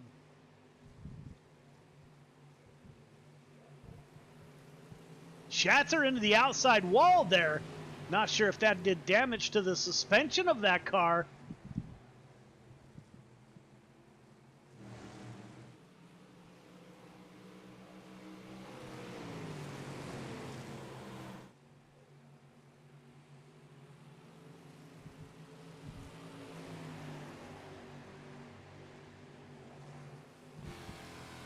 Go on board with the 515 of Chris Cox as he tracks down the 218 of Kurt Schatzer on lap 7 of 8. Running a little bit lower than Schatzer, makes up a little ground at the exit of turn 4 there. We get the white flag. Gavin Chatham in control of the field up front. The 24 car showing the way. Over a second gap between himself, the 218 of Kurt Schatzer. Coming off of turn 4, it will be Gavin Chatham, Kurt Schatzer, Chris Cox, Dean Reynolds, Jeffrey Kemper, Joshua Butler. Got to talk to Joshua, see how that round wheel worked instead of the F1 wheel he was working. 3 minutes of warm-up. We will be right back. The goal at any given race is, of course, to win. And CrowdStrike, AWS, and DXDT were fortunate to achieve championship-winning results in 2020. We're extremely proud to be partnering with Operation Motorsport through our racing initiatives. Their program seeks to place military veterans in various positions inside a real racing team. The experience aids in their retraining, recovery, and rehabilitation. So my name is Chad Failing. I'm a staff sergeant retired out of the United States Army. I am with Kevin Boehm under DXDT. You're getting creative. You're getting taught to think outside of the box. We couldn't be more proud to be affiliated with this great program. In the spirit of giving back to the community and creating meaningful opportunities, we are committed to building a diverse motorsports platform with the amazing men and women who have served our country.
Welcome back. Your points leader, Randy Shreves, at the top of the board during warm-ups, running a 19.373. Chris Cox, those two 1-2 in the points, run 2 during warm-ups. Kurt Schatzer in P3, Gavin Chatham, Duncan McCamick are your top 5. We got 30 laps here to get it done in the feature.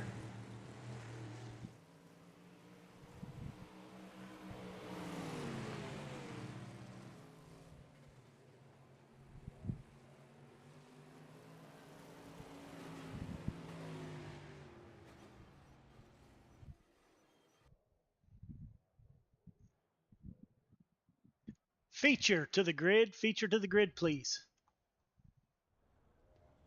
Falero and Chatham on the front row. Shreve Schatzer in row 2. Barry Cox in 3. McCamick Reynolds in row number 4. Christopherson Kemper in 5. Zimmer Butler in 6. Vitaly Wentz in 7. Hines and Morano round out your field of 16 drivers. All right, drivers, welcome to the feature. Got 30 laps to get it done. Your initial start is just like your heat races on the green flag. Do not jump the start. Do not pass before the start-finish line. Again, you got 30 laps to get it done. Race hard, race clean. Let's end this on a good note. Put on a heck of a show. Good luck. Again, that one car on the pole tonight with your quick time, and on the pole for the feature is going to be hard to beat. Randy Shreves will roll off on the inside of row number 2, your current points leader. So he needs to have a good night. Chris Cox will roll off. Where is the 515? On the outside of row number 3. Second in the points, Chris Cox in the 515 will roll off behind the 218 of Kurt Schatzer. Clay, you're blinking on and off a little bit. I'll let you know if it keeps up. Same with you, 45. Duncan, both of you are blinking just a little bit.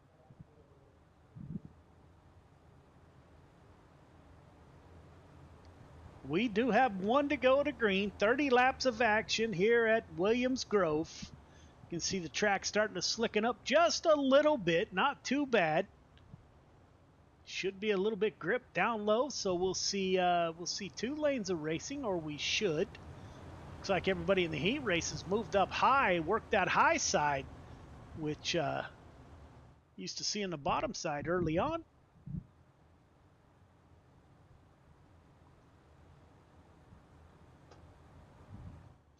It will be the 1 car of Jeff Falero. Pace truck is off. Falero will take the long crawl to the green flag. Flag stand is a ways down the front stretch here. Coming off of turn 4, looking for the green flag. Green flag, Green flag is out. We are underway. Great start. Everyone is side by side at the line. Falero on the bottom side. Most likely will slide up. Chatham went up high real quick. Shreves, he's going to move up to P3. He gets in front of the 218 of Kurt Schatzer. Up front, Jeff Falero leading the way with Chatham to his rear tail tank. Big wreck in the back.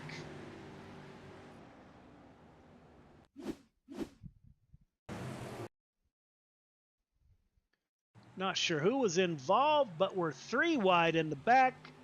Coming into turn 3, the 45 got into the fence, sends Clay Christopherson, collects Anthony Morano. 45 EOL. Somebody lost a tire there. So not the start we were looking for, but Fuck, I missed the pit extra.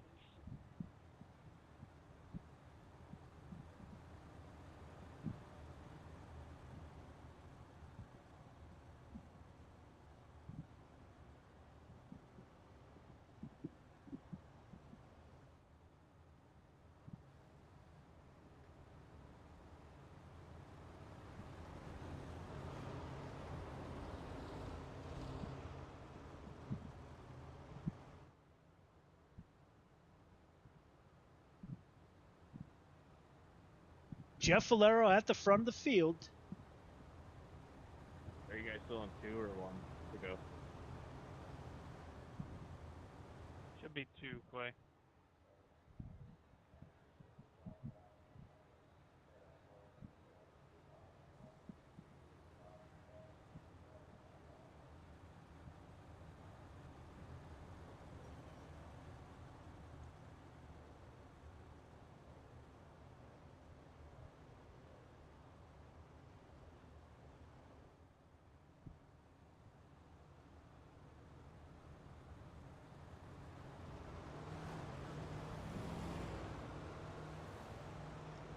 Just checking our sound settings here. I was getting some feedback, so hopefully we got that fixed. Jeff Falero at the front of the field in that 1 car. We are working lap 3 of 30, so we have a long way to go. Gavin Chatham, your top 6 are in the starting order that they began. Jeff Falero coming off of turn 4. Green flag, green flag. Good restart by Falero. Pulls out in front of Gavin Chatham. Opens up a little bit of a gap. We're going to go 3 wide. Kurt Schatzer, Caden Berry, and Randy Shreves. Berry trying the bottom side. Looks like Kurt Schatzer got a good run off the top side. Berry's going to try it again. Throws it down low. They make contact. Both drivers able to hold on to it. Schatzer on the high side. Berry on the low side. Wheel to wheel, Schatzer is able to prevail on the high side. Clay Christopherson is in the back of the field. The 1 car way up high. Gavin Chatham in P2. Caution, yellow flag. Caution does come back out for the 079 of Dean Reynolds. Replays brought to you by the Dirt Track Bank. Follow along with Dean. Are you guys on lap 2 or 3? Dean Reynolds slides in behind the 515. 515 comes down. The two make contact. Around goes the 79 machine. Not sure who race control will give the EOL. This will be an interesting call. I wouldn't be able to get a waiver out, would I? No, unfortunately not.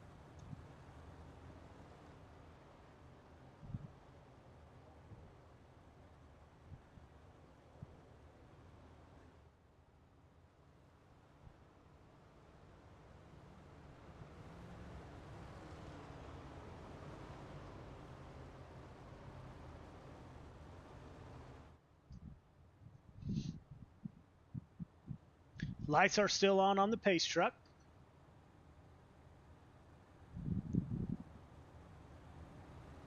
Seven 9 EOL.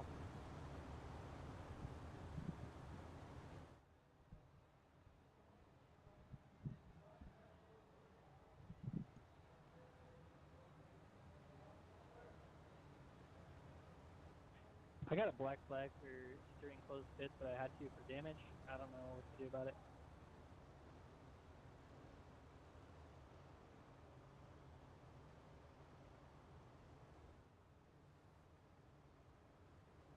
You said a closed pit.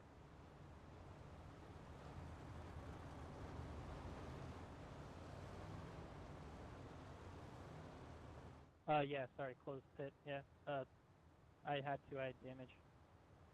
Thank you. My apologies, driver. Chat is coming over the radio. I got to figure that out. So bear with me.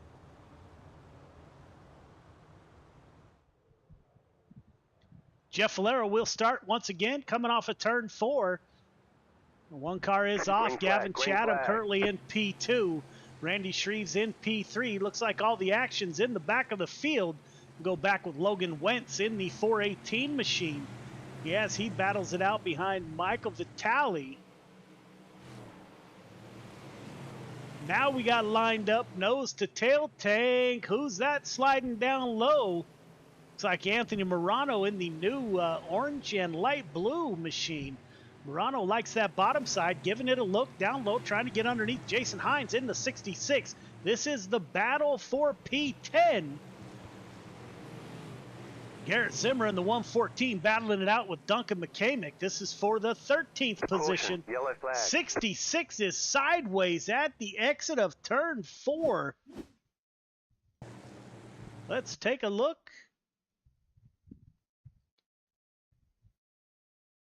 He's running behind between the 320 and the 66. No EOL. Morano here.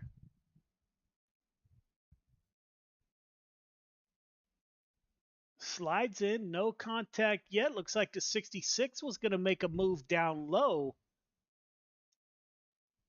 There comes Morano on the bottom side. Yeah, the two don't touch, so net code, no EOL on that one.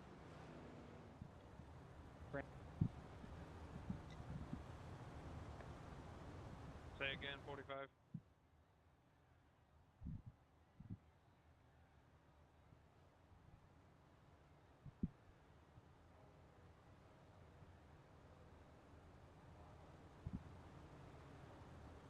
Can you repeat that? You keyed up. I thought you were trying to say something to me, trying to get me to do something or something like that. Again, race chat still coming over the mic. Not sure why. I will figure it out, though. Oh, no, I'm good. Sorry. All good, bud.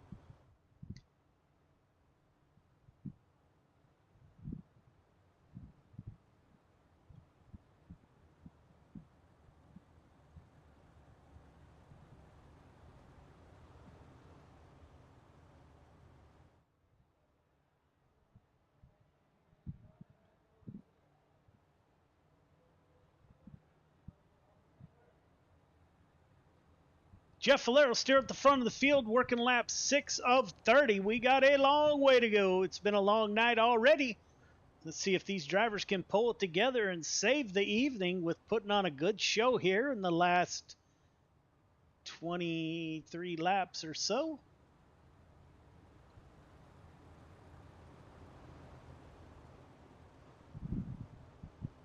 Next week, we wrap up the season at Volusia, so looking forward to that.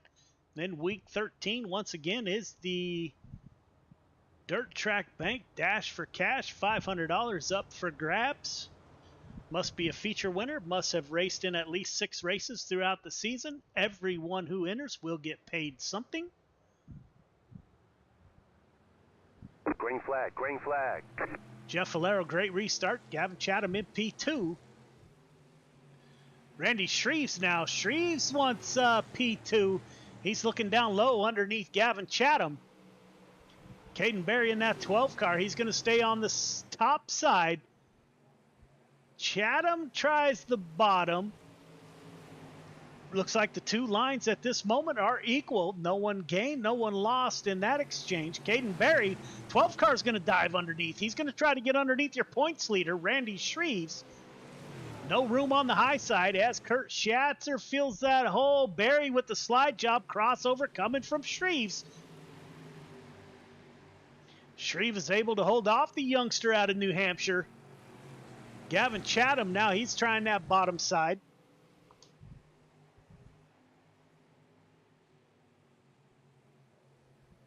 Gavin Chatham down low.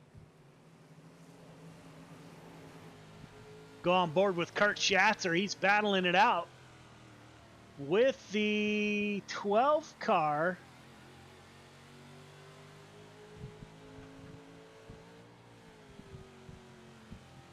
Caden Berry with the slide job. Crossover coming. Little bit of contact there, but both drivers are able to drive away from it. Berry thinking about a slide job again.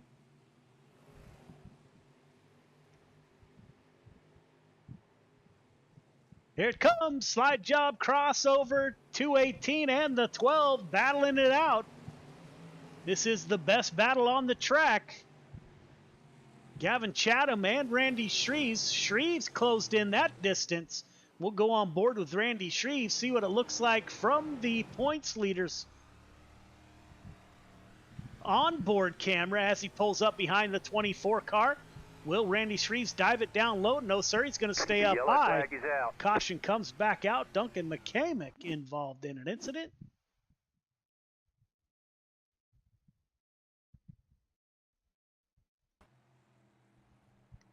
.45 running down low. Dean Reynolds up high.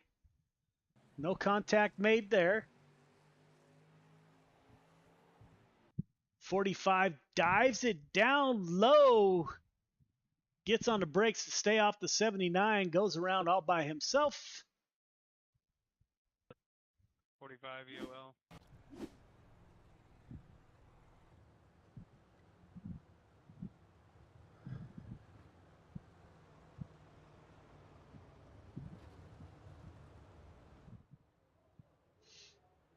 Jeff Valero still at the front of the field.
Jeff Valero at the front of the field, followed by Chatham, Shreves, Schatzer, Berry.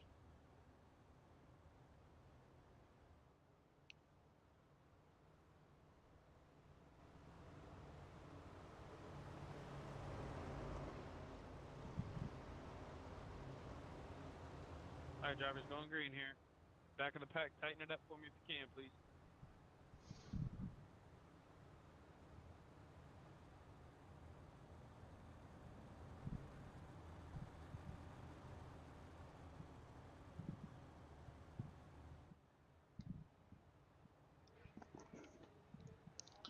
Jeff Valero at the front of the field. He's going to take us to the green flag. Jeff flag, Valero green is flag. off, working lap 14 of 30, so we do have a long way to go. Jeff Valero goes down to the bottom side. Gavin Chatham in P2. Valero gets a great jump on the field. He's got over a half-second gap between himself and the 24 of Chatham. Kurt Schatzer and Randy Shreves working that top side, and they are bringing the 12 car with them. Caden Berry, Shreves pulls up to the rear tail tank of the 24. Will he make the pass this time? Good run off the top side. Shreves going to go down low. Slide job coming. Shreves just a little too much. Your points leader up into the fence.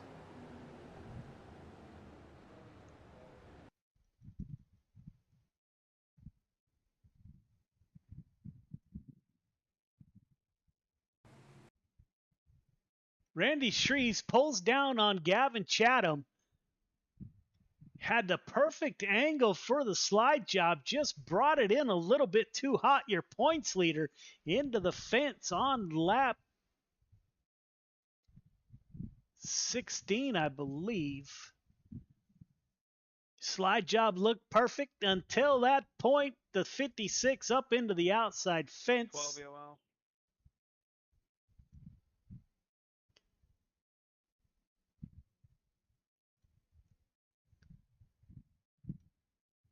I was already in the back, but what did I do there for that, y'all?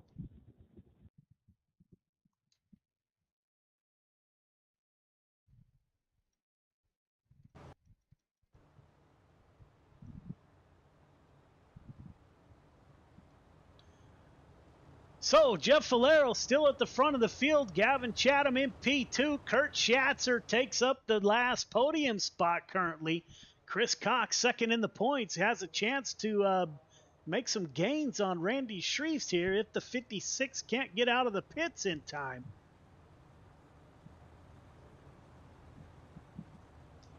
Looks like Randy Shreves will go one lap down as the pace truck has just gone by. Working lap 16 of 30.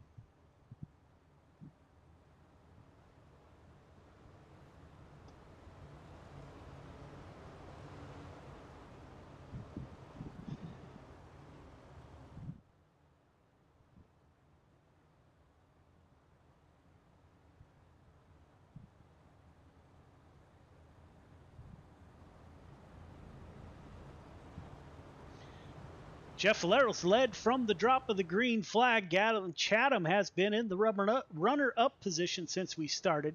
Kurt Schatzer up 1 to P3. Chris Cox up 2 to P4. Jeffrey Kemper, the 181 car, currently in the 5th position, moved up 5 from his start. Valero trying the bottom side, making it work. Gavin Chatham doesn't gain much ground on the 1 car running the high side.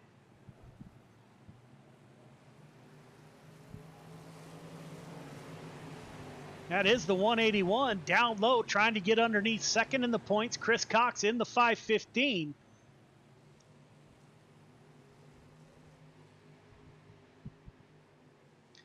Cox down low. They swap. Kemper goes to the high side. Dean Reynolds in the 079, still battling it out with Logan Wentz. Randy Shreves back in the race. Heard somebody get into the fence. Not sure who that was. Looks like the 12 and the 114 of Garrett Zimmer make contact in the back of the field. The leaders are coming. Valero, that bottom side, he's got that working. He's got over a second gap between himself and Gavin Chatham.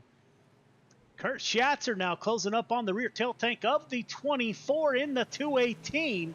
Behind them, side by side, the 515 and the 181. Jeffrey Kemper down low. Chris Cox up high, working lap 20 of 30. Up front, Jeff Valero pulling away from the field. Now Chatham trying to match the line at the 1 car, and it seems to be working as he's pulling away from Kurt Schatzer, currently in the 3rd position. Top 3 getting away from the field. Chris Cox still battling out. Jeff Kemper falls back to P4. He's up 5 from his start. Michael Vitale in the 213. He's up 7 from his start. Running a slider line. Looks like Michael's blinking a little bit.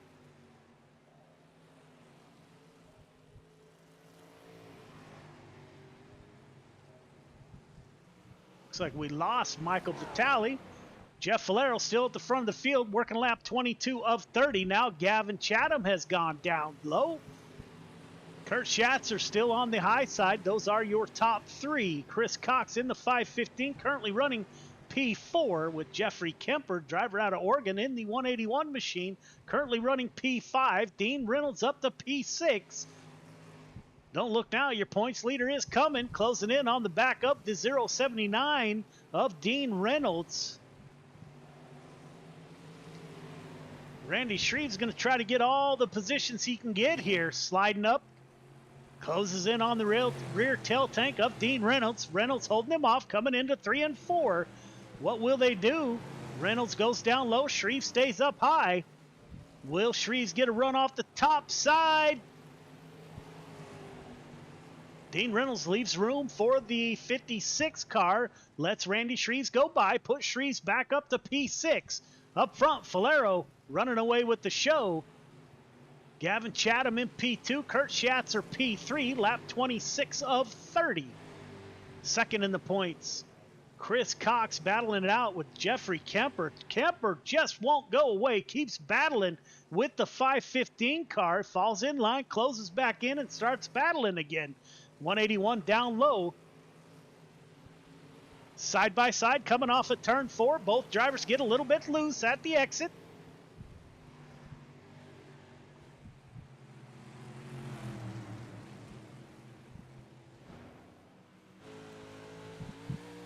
Shreves dives it down low. 515 car is up high, side by side. Sounds like the 515 got into the wall a little bit there. Up front, Falero, you're not missing much up front. Although he's getting in lap traffic here. Gavin Chatham has closed that gap a little bit. Garrett Zimmer on the outside in the 114. Chatham running the bottom side. Schatzer on the high side. Will Kurt Schatzer get a run off the top side in the 218? Can't quite get it done this time. We will go on board with Kurt Schatzer. He will make the pass on the high side. Can he avoid the 114 in front of him? That is lap traffic. Zimmer, lap traffic is running the high side. Chatham on the bottom side. 1 to go. Jeff Falero with your lead, followed by Kurt Schatzer and Gavin Chatham. The battle will be for P2. Coming off of turn 4, it's Schatzer. Falero, Schatzer, Chatham. Top 3 start finish line, please. Top 3 start finish line.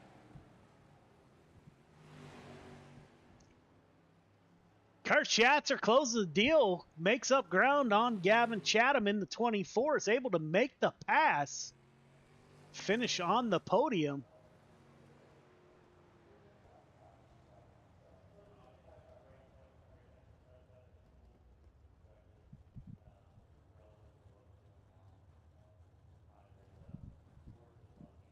Gavin, can you pull up?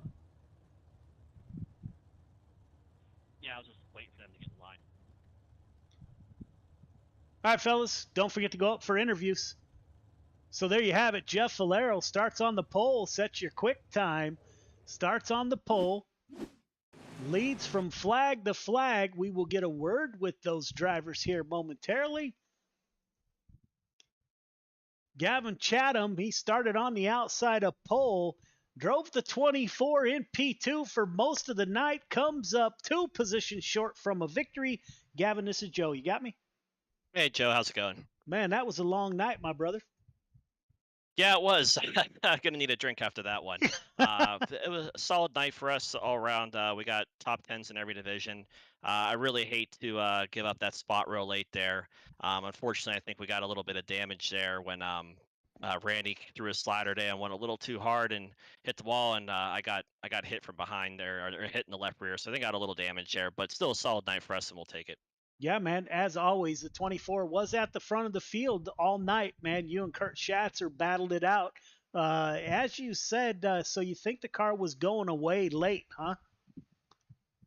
I just think that that damage wasn't really helping me hit my line right, and it's just something that didn't feel right with the car, the steering a little bit. The car felt down on the left a lot more than it normally does. So I think that was it. The track was going away. If you hit the bottom right, you're really fast, and I was hitting it right there, and I felt like I was catching Jeff, and then I started over driving the corner, and I messed myself up. But congratulations to Jeff. He's a great racer, and he's always fast, and he's tough to beat, and he definitely earned that one for sure. Man, another podium for you, my brother. Who do you want to thank? Joe, thanks for putting this on. You do an awesome job every week. It's fun come out here racing. Clayton, nice job tonight. He had his hands full for sure, and it's always appreciated the help he gives with adminning and doing the cautions and stuff. I want to thank Northeast Outlaw Motorsports, Chatham Motorsports, Mike Schick Motorsports Design, Velocity Race Design for doing giving us an awesome wrap. I feel like I'm forgetting somebody, but I think that's everybody. I always forget somebody, I feel. But I want to thank everybody for doing that. Thanks everybody for coming out watching tonight. I hope we had some good races for you. I know it was kind of rough tonight, but that's Williams Grove. It's a tough track, and I don't know. Maybe there's something out in the water in Pennsylvania tonight. I don't know. Yeah, man, you need to make a list of all these sponsors, and it might just be a full moon, man. I'm not sure, but another great night for you, man. As always, thank you for your support of Gears Unlimited Friday Night Lights. Another great showing by the 24 car, and I wish you a great weekend. Thank you too, Joe, and everybody else. Have a nice weekend. Unfortunately, this will be our last showing. We're not going to make next week. Fortunately, one of my friends has to get married, so I'll be at that. So unfortunately, I'm going to miss the championship night. So good luck to everybody next week in the champions, and congratulations to our champions, whoever's locked it up so far. Are you going to join us for the Dash for Cash? We will see. I might have a trip for Port Royal planned out. I'm not sure. We're going to see what happens, but I'll keep you posted on that. All right, man. Have a great weekend. All right, you too. Thanks. Thank you, everybody. My teammate, Kurt Schatzer, in the 218 car, running up front all night, waited till late race to make his pass on the 24 car, moved up 2 positions from his starting position. Kurt, this is Joe. You got me? Yeah, I hear you, Joe. Man, talk us through your night, man. Oh man, it was a good night. Williams Grove, it's one of my favorite tracks here. Actually, it's about 10 minutes down the road from where I live, so it's a bit of a home one for me. Just a shame, I just came one spot away from the win there. Yeah, man, you closed that gap pretty quick.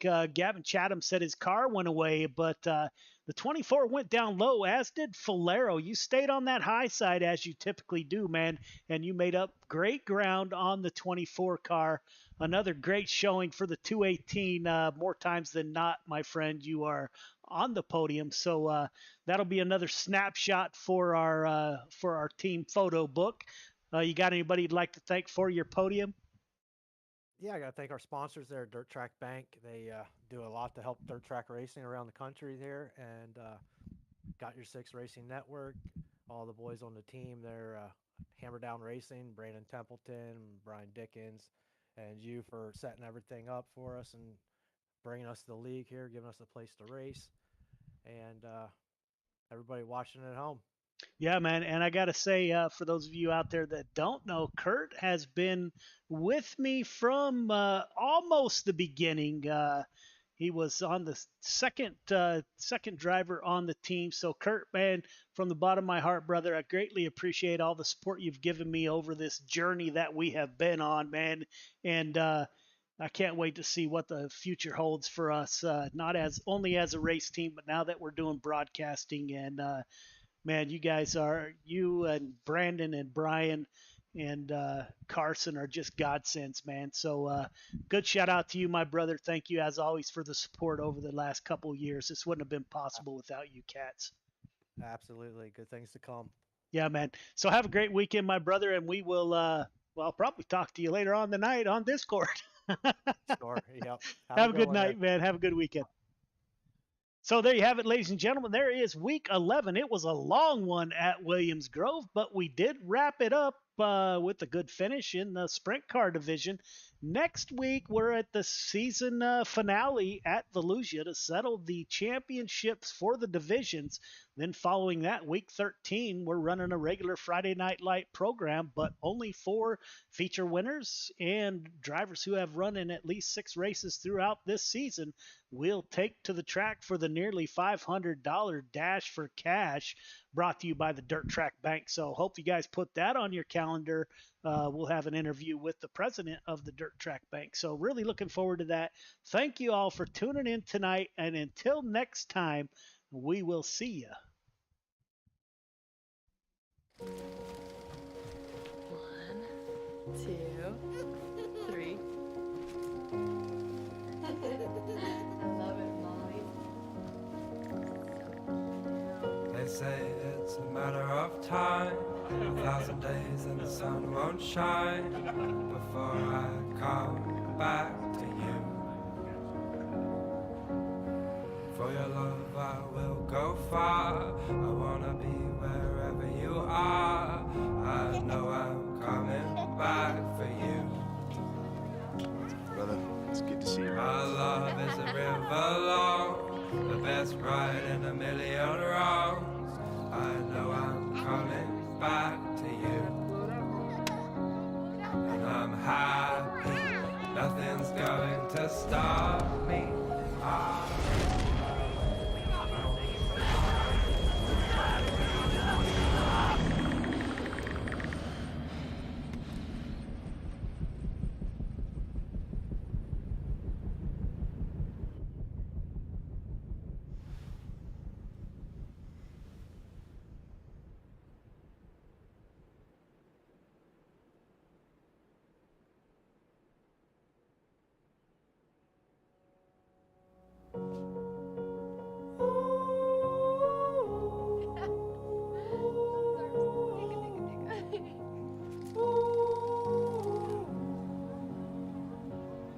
And I'm happy, nothing's going to stop me. I'm making my way home. I'm making my way